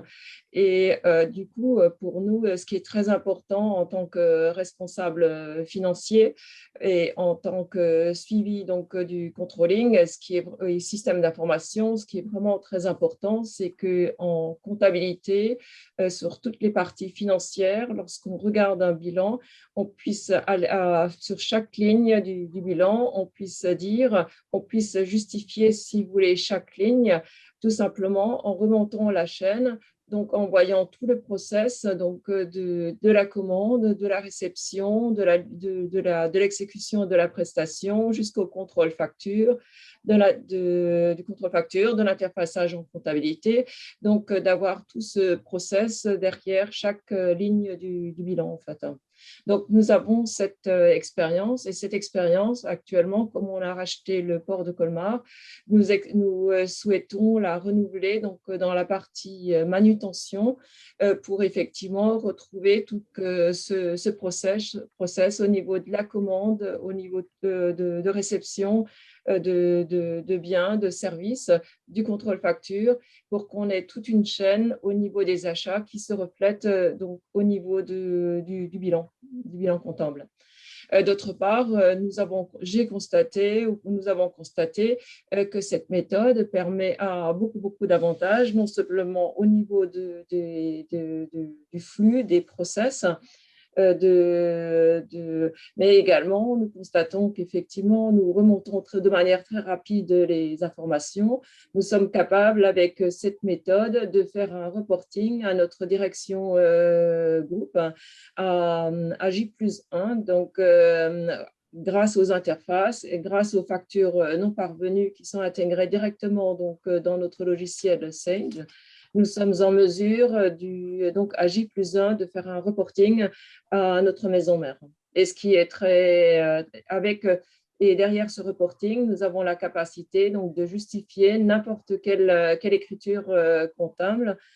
Un autre point, nous sommes en capacité par rapport donc à ces écritures réelles, nous sommes en capacité, si vous voulez, de suivre tous les budgets. Donc, nous sommes obligés de suivre les budgets mensuels. Donc, de manière très rapide, nous savons où nous en sommes au niveau entre les écarts entre le budget et le réalisé. C'était un point qui avait été aussi, qu'on avait partagé avec Pierre, sur cette notion d'arriver rapidement à avoir l'information. Vous dites, à J+1, on est capable de communiquer auprès de la direction générale, mais aussi à J+1, alors peut-être pas à J+1, mais en tout cas, on est capable de mettre une facture bonne à payer. Et je pense que, Pierre, sur cette partie-là, c'est aussi un enjeu pour toi d'être capable d'avoir finalement une facture bonne à payer pour éventuellement, quand on est capable de la payer rapidement, bien sûr, on peut la payer à l'échéance ou éventuellement, on peut la monétiser pour être capable de la livrer. Évidemment, c'est très clair, surtout avec des catégories chez nous comme des achats de construction. Donc, sur des projets de construction, lorsqu'on crée ou rénove des magasins avec des projets de plusieurs millions, donc il y a des problématiques d'engagement de factures d'acompte, de réalisation des travaux par tranche, etc. Et donc là, évidemment, l'enjeu du paiement sur ces projets-là, il est vraiment présent. Et puis, peut-être j'ajoute aussi, et je rebondis sur ce que disait Madame Mogg sur les factures non parvenues, ça c'est essentiel aussi qualitativement. Nous pouvons aujourd'hui, grâce à cet outil que nous mettons en place, vraiment améliorer la qualité des accruals, puisqu'avant, les commandes, quelque part, qui partaient dans la nature, c'est aussi simple que ça, mais n'étaient pas du tout finalement monitorées ou traquées. Donc aujourd'hui, on a bien plus de finesse dans ces accruals sur les factures non parvenues. Alors, on a un petit questionnaire. Alors, c'était par rapport notamment à l'introduction de Pierre sur finalement achat, finance, même combat, puisque les achats sont dans la direction financière. Donc, petit questionnaire. Quelle est la situation de votre direction achat? On a vu tout à l'heure des directions achats qui étaient en place. Donc, est-ce que vous n'avez pas de direction achat? Parce que ça arrive encore chez nos clients. Est-ce que c'est une direction achat qui est intégrée à la direction financière? Est-ce que c'est une direction achat qui reporte directement à la direction générale ou est-ce que c'est une direction achat qui est intégrée à la direction des opérations? Je vous propose de répondre et puis en attendant que tout le monde réponde, ça permettra d'avoir un retour. Je fais le lien en fait parce que Pierre, il y avait cette notion en fait de paiement, puis de suivre le paiement, voilà. Et quand on a discuté avec Oussam, en fait, il y avait chez eux, alors je ne sais pas si c'est commun et quelque part, vous aussi, vous avez des sujets comme ça, mais j'ai compris qu'il y avait des notions qui étaient payées avant en fait, de démarrer. Il y avait cette notion de… Donc, Oussam, est-ce que vous pouvez m'en dire plus en fait, sur cette notion-là? En fait, c'est des fournisseurs en fait, qui demandent des acomptes. De plus en plus, ils demandent des acomptes pour pouvoir démarrer leur activité. Je sais pas si, je pense que ça, on le voit le plus sur le continent en fait africain. D'accord. Donc c'est plutôt quand vous faites du business avec le continent justement et pas forcément chez vous. Oui, non, je pense que c'est une pratique générale sur le continent avec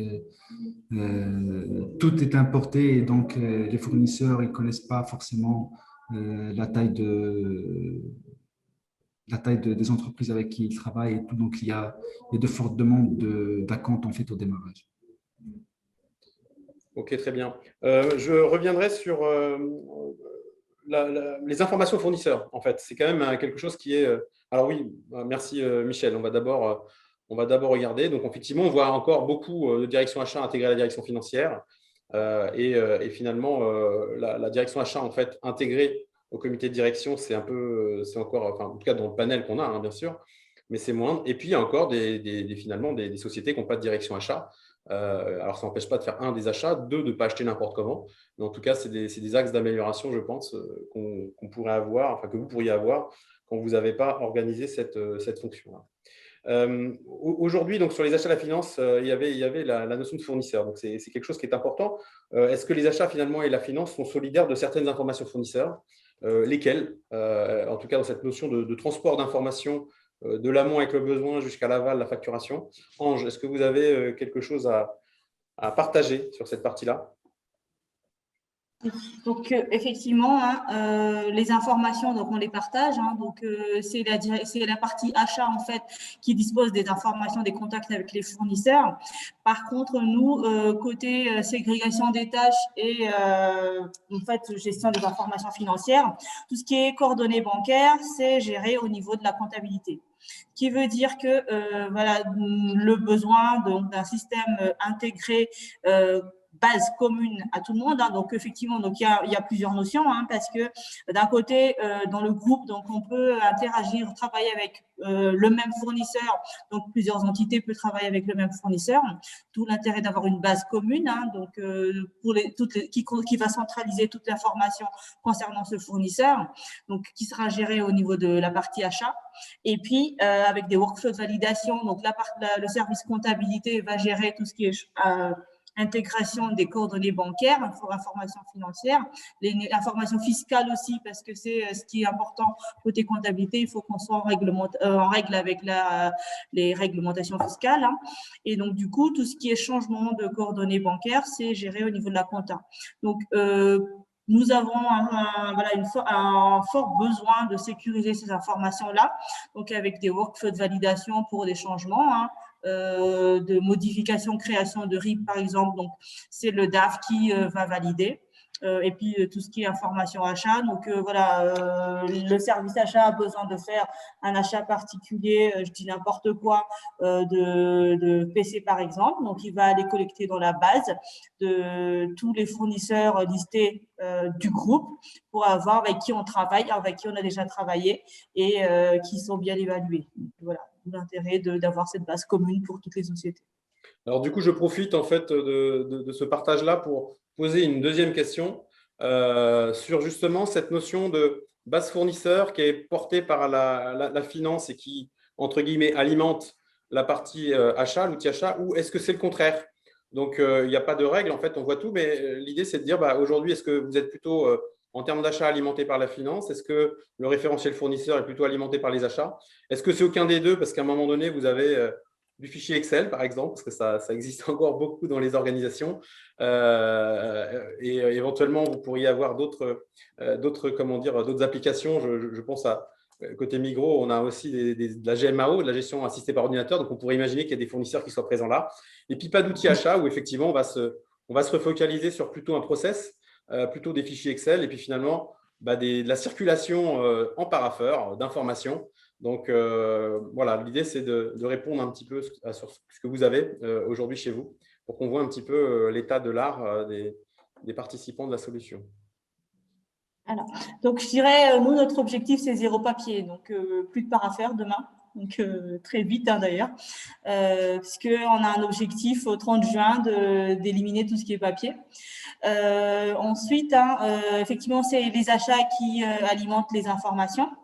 Donc, on a un administrateur groupe de la base Oxalis. Donc, c'est lui aussi qui peut centraliser. Donc, en fait, puisqu'il y a des entités qui ont chacun leur direction achat, donc dans le groupe, mais donc qui alimentent les informations. Et c'est l'administrateur groupe qui peut gérer, qui peut aussi partager les informations si besoin. Mais tous dans le système intégré, bien sûr, le même système. J'ai envie d'écouter Marie-Josée, justement sur le fait que vous ayez des sociétés différentes quelque part. Où vous en êtes par rapport à ce sujet-là? C'est quoi votre vision et comment vous êtes organisé quand vous êtes outillé ou quand vous ne l'êtes pas? Disons qu'il faut que, pour moi, si vous voulez, il faut qu'il n'y ait qu'une seule base de données de manière générale, même si aujourd'hui, avec différentes sociétés, on a différents outils à ce jour, mais il faut une base de données commune qui soit structurée de la même manière, qui peut être facilement exploitable via des outils de reporting et qui soit où l'information est disponible tout de suite et elle est juste. Voilà. Alors, le retour de notre sondage, alimenté par la finance, alimenté par les achats. Donc, effectivement, on peut imaginer que quand on a choisi une solution comme Oxalis, et on peut imaginer que comme c'est des clients, vous l'avez fait, on voit bien que la gestion du onboarding fournisseur, elle est plutôt dans la partie achat. Alors, ça n'empêche pas que, toutes les informations ne sont pas dans les mains des achats, puisqu'on parlait du RIB tout à l'heure, mais je pense qu'il y a cette notion de fraude qui est aussi bien d'actualité en France que d'actualité partout, parce que je pense qu'à un moment donné, tout le monde en a parlé. Donc, il y a une notion effectivement de contrôle et le fait de ségrégation des tâches dont parlait Ange tout à l'heure, c'est le fait de dire finalement, je ne peux pas écrire un fournisseur, présenter un RIB, passer une commande et finalement donner mon go pour paiement. Donc, il y a une notion effectivement de séparation des tâches qui doit être faite, même si on se dit c'est les achats qui alimentent la finance. le dernier verrou, enfin, en tout cas que j'identifie moi. Alors, je ne sais pas si vous en avez d'autres, mais c'est bien effectivement la gestion et la validation du RIB. Pierre, côté Migros? Oui, entièrement d'accord. Alors, nous, on a malheureusement la problématique d'avoir des bases différentes, en tout cas entretenues dans des systèmes différents. Maintenant, on fait en sorte qu'ils se parlent au mieux, mais pour abonder dans le sens de mes collègues, c'est en fait Finance qui est maître sur l'entretien des bases de données fournisseurs, avec adossé à cela des processus référencement et des processus surtout des référencements aussi. Et moi, j'insiste, je mets beaucoup de paires aussi, Cédric, la data article qui est adossée à la data fournisseur, parce que je pense que quelque part, ça va de pair. Si on a une data article qui est pertinente, qui est entretenue de la même manière que la base fournisseur, on a aussi une base fournisseur qui sera plus fine, plus pertinente et mieux entretenue. Donc, je pense que ça vient vraiment en pleine complémentarité. Bon, sachant que derrière, on est sur de la notion d'article générique ou d'article particulier. Oussam, Oui. aujourd'hui, par exemple, de votre côté, et par rapport à l'outil que vous êtes en train de mettre en œuvre, c'est quoi votre vision là-dessus, sur cette partie de gestion des articles? Si vous êtes là. Sinon, je vais passer la main à Ange. Alors, Ange, pour parler au nom d'Axian. Oui, donc par rapport à la gestion d'articles, donc effectivement, on a une base commune, hein, mais après, comme je disais tout à l'heure, dans le groupe, les entités, on a différentes activités, ce qui veut dire que voilà, on a quand même des articles spécifiques hein, qu'on est obligé de bien identifier. Donc voilà, donc chaque entité a accès à la même base et puis peut aussi créer sa propre liste personnalisée. Tout ça, c'est géré au niveau de l'administrateur groupe hein, de la base, donc qui peut créer donc une shortlist pour ceux qui, en fonction de l'activité de l'entité, ou vraiment la base commune si besoin. Et Marie-Josée, de votre côté, puisque en fait, vous avez, là encore, je reviens, mais je trouve que l'exemple à chaque fois est intéressant. Vous avez différentes manières de faire. Derrière, vous avez un reporting, je pense, à faire à votre direction. Comment vous avez pris le sujet des articles, justement? Est-ce qu'on est sur des notions de référencement d'articles? Est-ce qu'on est sur des notions d'articles génériques? Comment vous avez procédé, en fait, sur votre analyse pour le port de Colmar, mais aussi par rapport à une vision peut-être un peu plus enrichie? Disons qu'on s'est adapté au métier. Pour le port de Colmar, on s'adapte au métier. On a choisi des articles génériques. Disons que pour moi, la base article est vraiment très importante dans le sens où derrière l'article, il y a le compte comptable. Et derrière ce compte comptable, il y a également disons que c'est la ligne du bilan en fait. Donc il y a tout le cheminement pour retrouver la facture, pour la justification en fait de la ligne qui est au compte de résultat ou au bilan. C'est également pour retrouver le suivi du fournisseur.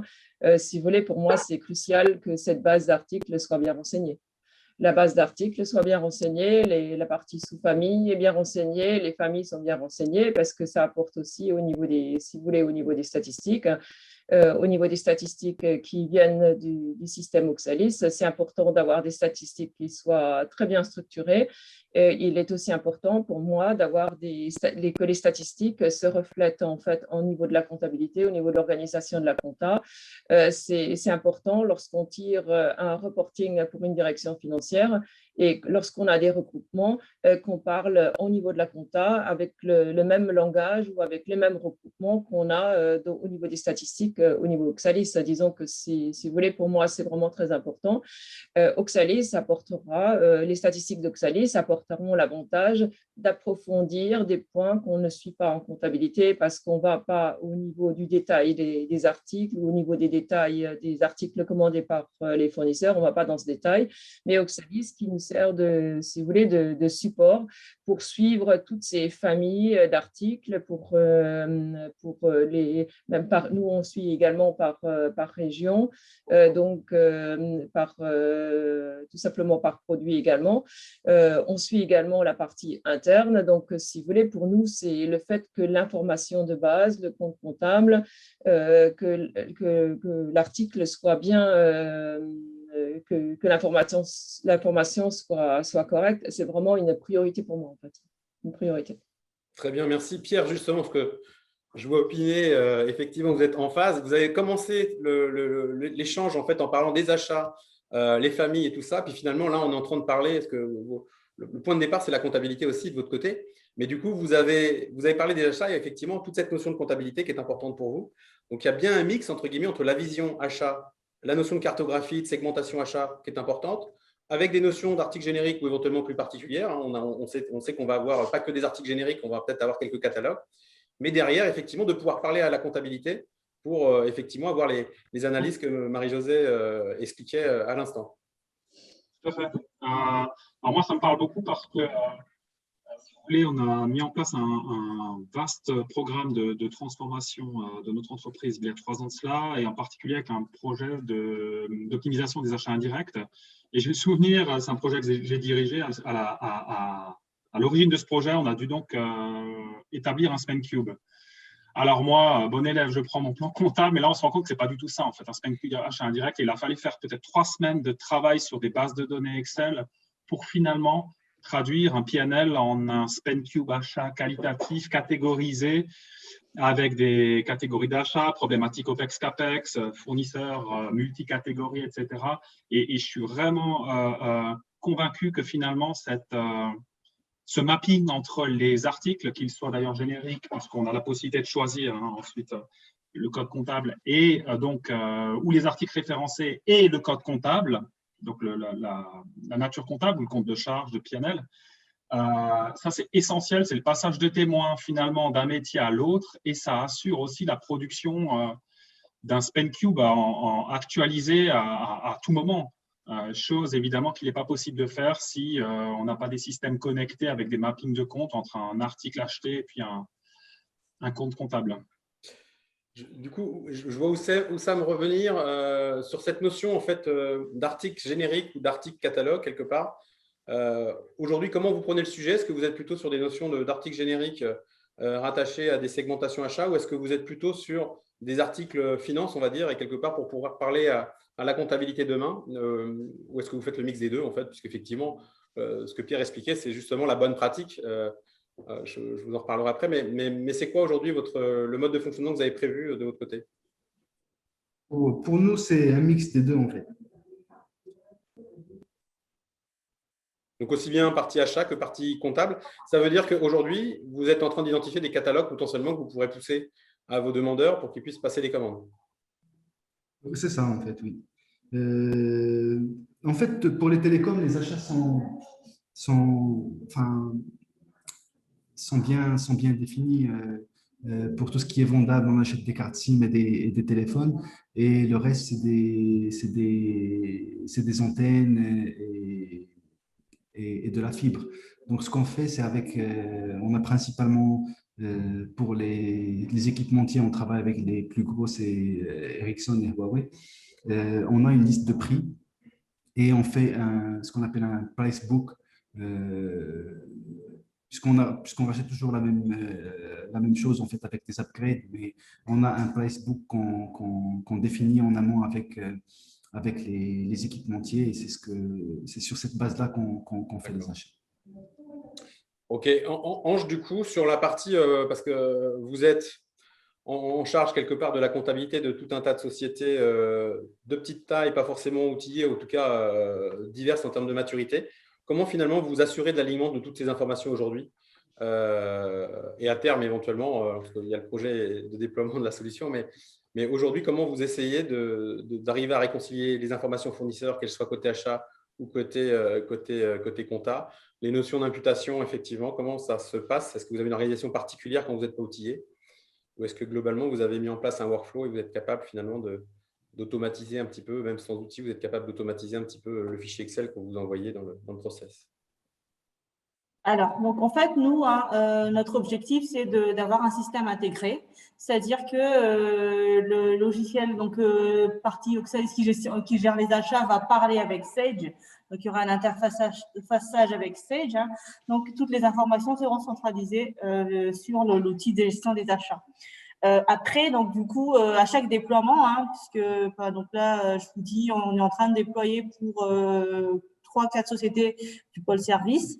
On s'assure en fait que la base des articles et les imputations comptables, c'est ce que disait Pierre tout à l'heure, hein, soient bien conformes. Et puis voilà, on contrôle bien que les comptes comptables qui sont renseignés correspondent bien à nos plans comptables.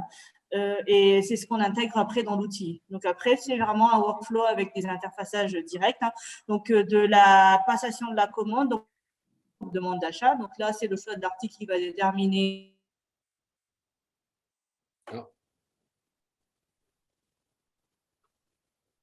Nous ne captons plus. Désolé, hein, il faut recommencer juste les 30 dernières secondes, s'il vous plaît. Ça a coupé. Excusez-moi, il y a une petite coupure.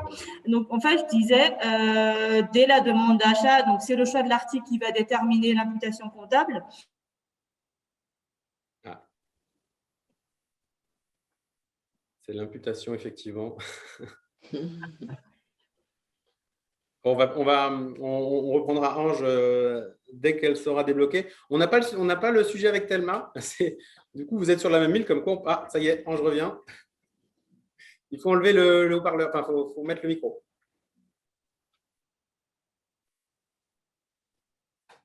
Allô? C'est bon? Oui. Pardon. Excusez-nous, parce que oui, donc on voit bien qu'on est sur le même réseau, parce que Sam aussi s'était déconnecté. Donc, je disais, en fait, donc, nous, c'est dès la demande d'achat. Donc, c'est le choix de l'article qui va déterminer l'imputation comptable sur la base des informations qui ont été déjà pré-paramétrées. Donc, à chaque création d'article, on choisit l'imputation comptable, le code comptable qui va être déterminé. Et puis, ce qui est important aussi, c'est ce qu'on essaie d'avoir là maintenant, c'est d'avoir l'imputation analytique directement. Parce que ça, c'est ce qui nous permet aussi de suivre la partie budget derrière. Et puis après, donc comme c'est un interfaçage donc à terme qu'on veut mettre en place, donc on est en train de tester sur une des sociétés, hein, une ou deux déjà, donc c'est opérationnel sur 2 sociétés, l'interfaçage direct entre Baya et Sage, ce qui veut dire qu'il n'y aura plus de traitement manuel, donc toutes les informations, quand c'est correct, va basculer automatiquement dans Sage. On passe du manuel effectivement à l'automatique. Marie-Josée, quand on a échangé effectivement sur la notion d'alignement de ces informations et par rapport à la diversité des entreprises que vous pouvez avoir, vous avez effectivement parlé de la stratégie du groupe qui fait qu'à un moment donné, quand on est capable d'obtenir ces informations assez rapidement, alors je ne sais pas si vous pouvez en parler, mais cette notion de croissance externe et le fait d'avoir un outil qui va permettre d'accompagner votre croissance. Oui, c'est-à-dire que si à partir du moment où on a une organisation bien rodée, à partir du moment où on a des bases, un système d'information qui est très structuré, très organisé, on est capable donc on maîtrise tout simplement l'information, on maîtrise l'information comptable, l'information au niveau du budget, on maîtrise les écarts budget par rapport au réalisé. On est capable de donner très rapidement des informations à sa direction via la maîtrise en fait des outils qui viennent donc des systèmes d'information qui sont bien organisés. Et donc par rapport à ça, il est très facile effectivement lorsqu'on a des propositions ou des possibilités de faire de la croissance externe, de racheter d'autres entreprises, de mettre en place tout à fait la même organisation dans d'autres sociétés qu'on envisage donc de racheter. Donc, c'est le fait d'être très structuré, d'être très bien organisé au niveau des systèmes d'information à tout niveau. Donc, forcément, la partie achat qu'il faut maîtriser, le fait de pouvoir répondre très rapidement à des besoins, des analyses qui sont issues de reporting, nous permet en fait de dupliquer très facilement une même organisation sur des entreprises qu'on envisage de racheter, ce qui est notre cas. Et alors, pour clôturer, on a 1 minute par personne, on va refaire le tour. Je redemande à Marie-Josée, parce qu'en fait, vous aviez parlé, quand on a échangé sur le sujet, vous avez parlé des commissaires au compte qui adorent les fichiers Excel, hein, c'est ça que vous m'avez dit, je crois. Oui. Oui, effectivement, nous avons besoin de justifier les différentes lignes du bilan. Et donc, par rapport à ça, le fait de pouvoir aisément avoir tous les processus derrière chaque ligne du bilan, derrière chaque ligne du compte de résultat, d'avoir tout le processus validation de la commande, la réception, le contrôle facture, toutes les interfaces. Disons que toute la partie comptable est très rapidement justifiée. Et du coup, en fait, c'était une blague, là, le fichier Excel. Donc, au contraire, il faut éviter d'avoir un fichier Excel et l'idée, c'est de…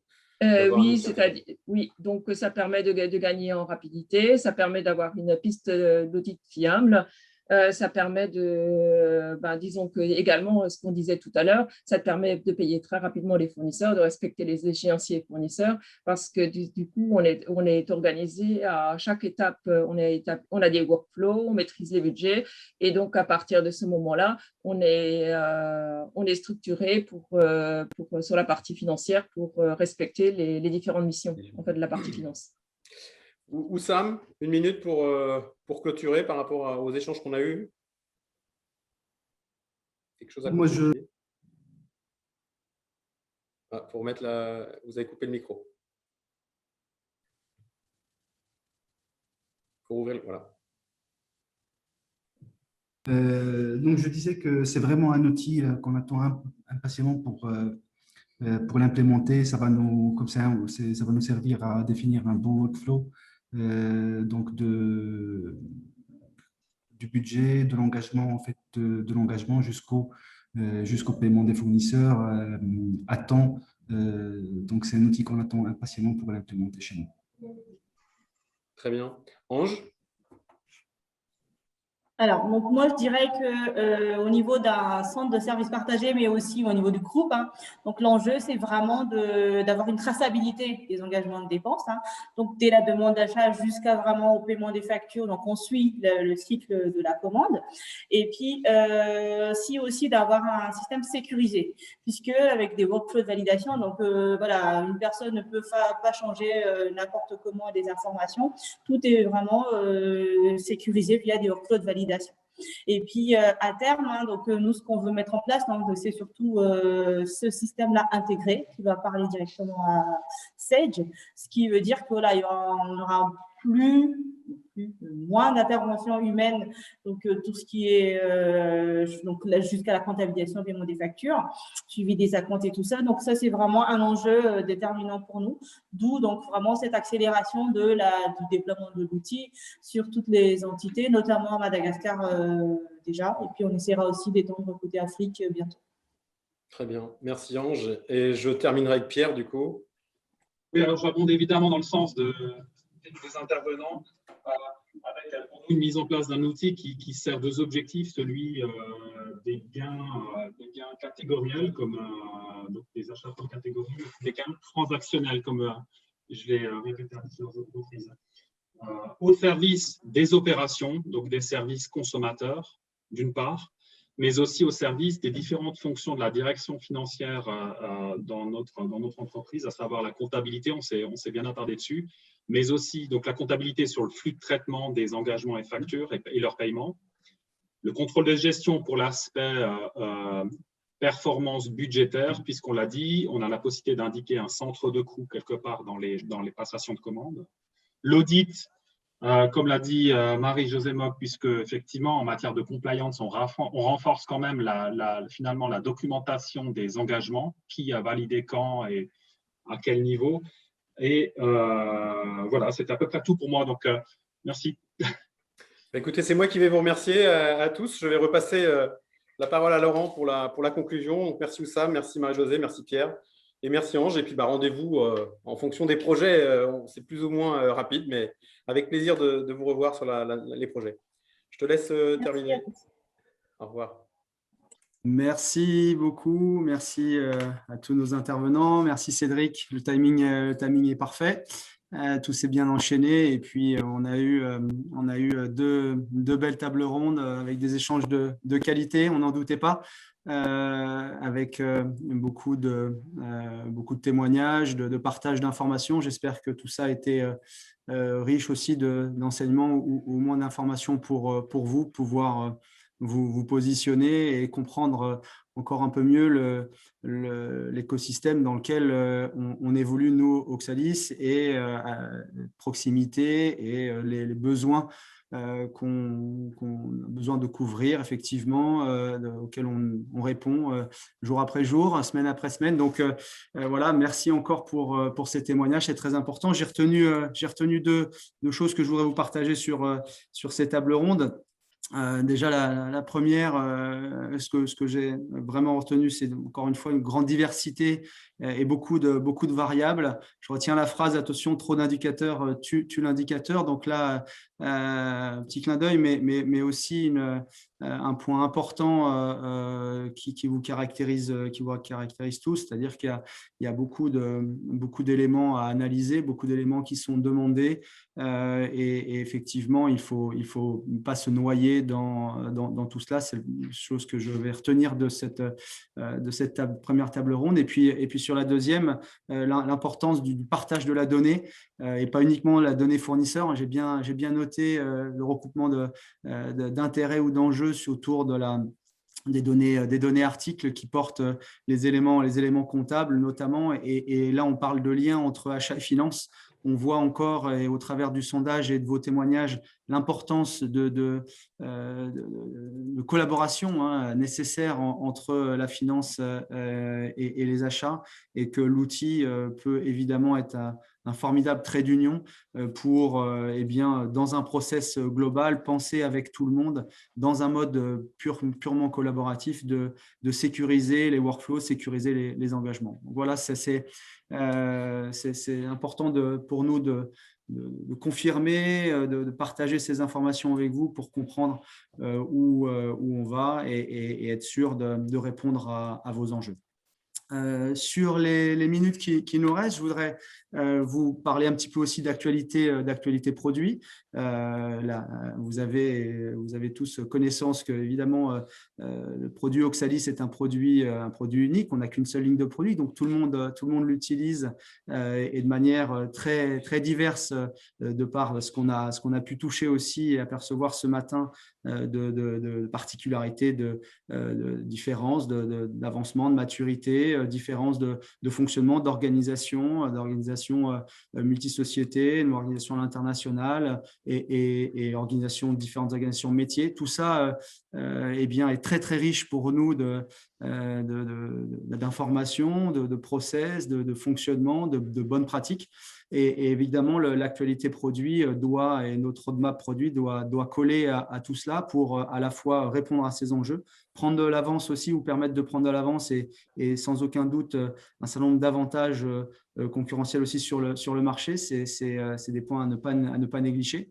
Et nos actualités, l'actualité toute chaude, c'est la sortie de la version 10.50, qui est bien née, elle est déployée là depuis 2-3 semaines déjà chez une vingtaine de clients. C'est important, on commence effectivement un déploiement massif après avoir été en conception pendant plusieurs mois dans nos équipes et en collaboration avec un certain nombre d'entre vous. Maintenant, elle est déployée auprès de beaucoup de clients avec des fonctions qui vont rejoindre, des évolutions qui vont rejoindre ce dont on a parlé en partie ce matin, notamment autour du référentiel fournisseur, des nouvelles fonctions autour du référentiel fournisseur. Les grandes fonctions qui ont beaucoup bougé dans cette version aussi concernent la partie Contratech et puis projet achat, avec une utilisation de plus en plus fréquente et de plus en plus poussée de cette fonction projet achat, plan d'action achat, avec collaboration forte avec là aussi plusieurs de nos clients. Cette version 10.50 est aussi couplée, cette sortie couplée de nouvelles versions de l'application mobile. Là aussi, des attentes importantes d'un certain nombre d'entre vous et du marché sur une fonte. Alors, on avait on a déjà des fonctions et des applications mobiles qui tournent chez nos clients, mais là, on pousse encore un petit peu plus loin avec une nouvelle version de cette application mobile, avec toute la partie, évidemment, passation de commandes en mode ultra light, en mode léger, commande comptoir, commande rapide, la commande standard qui a été reprise dans son intégralité, côté mobile, le suivi des commandes, commande, on va aussi un peu plus loin, la possibilité de relancer des signataires, de pouvoir envoyer les commandes depuis son smartphone. Ça veut dire, voilà, je n'ai pas toutes les commandes en partant du bureau, je n'ai pas eu le temps d'envoyer tout, je n'avais pas tous les retours ou toutes les validations. Je suis en mobilité, dans un train ou ailleurs en mouvement, et bien j'ai quand même la possibilité au travers de mon mobile d'avoir tout mon suivi de commandes et de pouvoir faire partir mes commandes même si je suis pas au bureau. Donc voilà des nouvelles fonctions. L'accès au référentiel fournisseur, là aussi on parlait de l'importance de la donnée et de capitaliser autour de la donnée fournisseur. Et bien depuis le mobile également l'accès à ce référentiel avec maintenant l'exploitation à plein des fonctions de nos smartphones, de la géolocalisation, pouvoir déclencher l'itinéraire si bientôt on va, j'espère, retrouver le chemin nous permettant de nous rencontrer de nouveau et de manière très fréquente, et bien utiliser directement depuis notre smartphone cette géolocalisation et s'appuyer sur les fonctions de GPS du smartphone, l'envoi d'emails, l'envoi de messages, pouvoir appeler directement depuis une fiche fournisseur, appeler directement son contact ou ses contacts. Voilà, des nouveautés attendues et qui sortent là en même temps de cette version 10.50. Ça, c'était l'actualité chaude. En actualité tiède, eh bien, on a à horizon de la fin de l'année, eh bien, on a la version de fin d'année qui est en préparation. On est en train de rentrer les toutes dernières spécifications pour rentrer derrière en conception, en réalisation et puis en test pour faire en sorte que cette prochaine version soit disponible en release candidate dès le mois de décembre.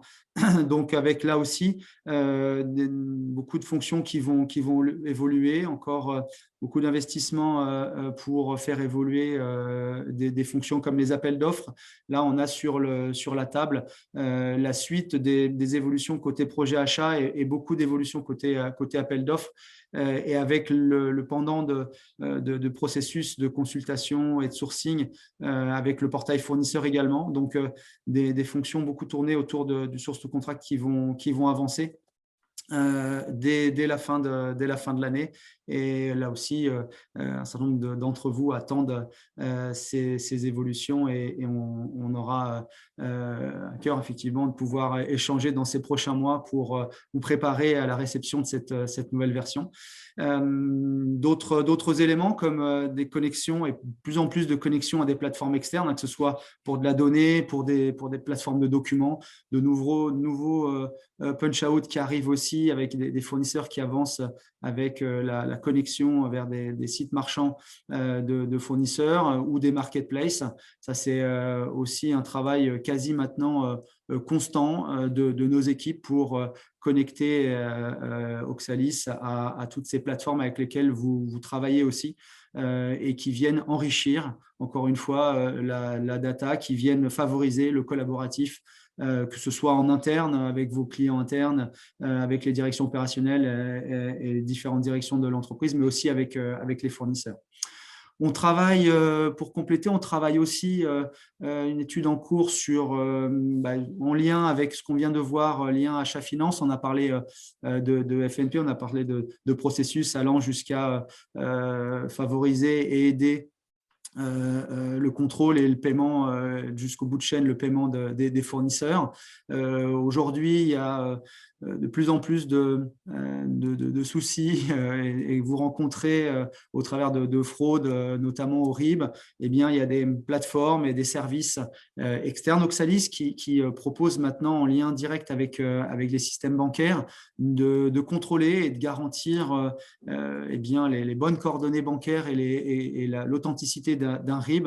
Eh bien, on se connecte maintenant, on a fait les premiers tests, ils sont concluants, de se connecter à des plateformes RIB pour qu'en temps réel, à la saisie d'un RIB, que ce soit par quelqu'un de l'interne, quelqu'un du service financier, un acheteur, ou voire par le fournisseur au travers du portail fournisseur, eh bien de venir amener un niveau de contrôle qui permet de vérifier l'authenticité d'un RIB Je sais que bon nombre d'entre vous subissent effectivement un certain nombre d'attaques au travers de cela. Eh bien, on va apporter de la sécurisation, on va apporter des solutions vous permettant, encore une fois, de garantir l'intégrité du processus. Et puis, le dernier point aussi de cette version fin d'année, eh bien, la suite de la mobilité, puisque c'est le deuxième étage de la fusée 2021 sur cette mobilité, avec la fusion des fonctions existantes de l'apps signature, que pas mal d'entre vous utilisent, beaucoup d'utilisateurs dessus pour signer les documents, demande d'achat, les commandes, les factures, les bons à payer. Eh bien, la fusion de ces fonctions avec la nouvelle version de cette application mobile qui vient de sortir. Et puis, un pas encore plus en avant dans les fonctions avec les réflexions et la conception qui va aussi, l'analyse qui va bientôt démarrer sur l'intégration de la partie réception. Là aussi, de plus en plus de demandes demandant effectivement d'intégrer ce processus et ces fonctions réception dans la mobilité. Eh bien ça va arriver, c'est en préparation.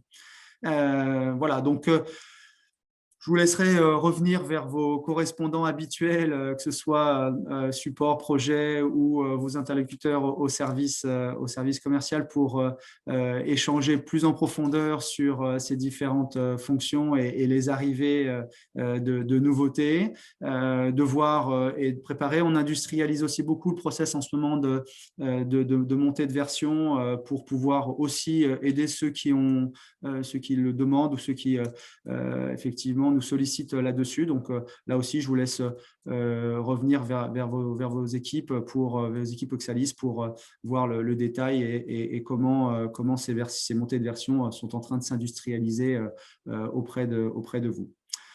Voilà, on arrive aux 2 dernières minutes. Pour moi, l'heure de conclure au nom de toute l'équipe. Remercier tous les participants. Voilà, vous avez été nombreux à répondre présent à ce nouveau format. On est très, très heureux de le partager avec vous. On va souligner ce plaisir qu'on a eu à échanger, à préparer cet événement avec vous tous et avec nos intervenants du jour. Et vous allez recevoir dans très peu de temps un petit présent de la part d'Oxalis. Petit indice, revenir à la source de la signification ou une autre signification d'Oxalis. J'espère que vous pourrez prendre soin de ce présent, de cet Oxalis que vous allez recevoir, en prendre soin, bien la faire pousser pour ceux qui n'ont jamais touché de près une Oxalis. Eh bien, ça sera l'occasion. Et puis aussi l'occasion, du coup, de vous laisser quelques mois de bienveillance auprès de cet Oxalis pour nous retrouver sur un deuxième épisode d'Oxalis Connect dans quelques mois. Et puis, pourquoi pas de partager et de voir à quel point vous avez réussi à faire grandir cet Oxalis. Nous, on reste évidemment tout proche de vous. Nos équipes sont là, présentes pour vous accompagner, quel que soit le moment où vous en êtes dans le déploiement de nos solutions. Il me reste à vous souhaiter une excellente journée. Petit détail, vous allez recevoir dans le chat un lien qui va vous emmener vers une enquête rapide. Voilà, on est sur le premier épisode. On a besoin de faire progresser aussi et de faire évoluer potentiellement ce format. On a besoin de vos retours. Vous étiez nombreux à répondre présent. Je compte sur vous. Ça prend 1 minute de répondre à quelques questions pour nous faire un retour et puis de se donner rendez-vous dans quelques mois. On communiquera tout prochainement sur les prochaines séances et on compte sur vous pour de nouveau partager vos expériences, partager les retours de métier et d'utilisation de la solution pour faire avancer l'ensemble de la communauté Oxalis. Merci à tous. Je vous souhaite une excellente journée. Bon été à ceux que je ne verrai pas d'ici là. Et puis, à très bientôt.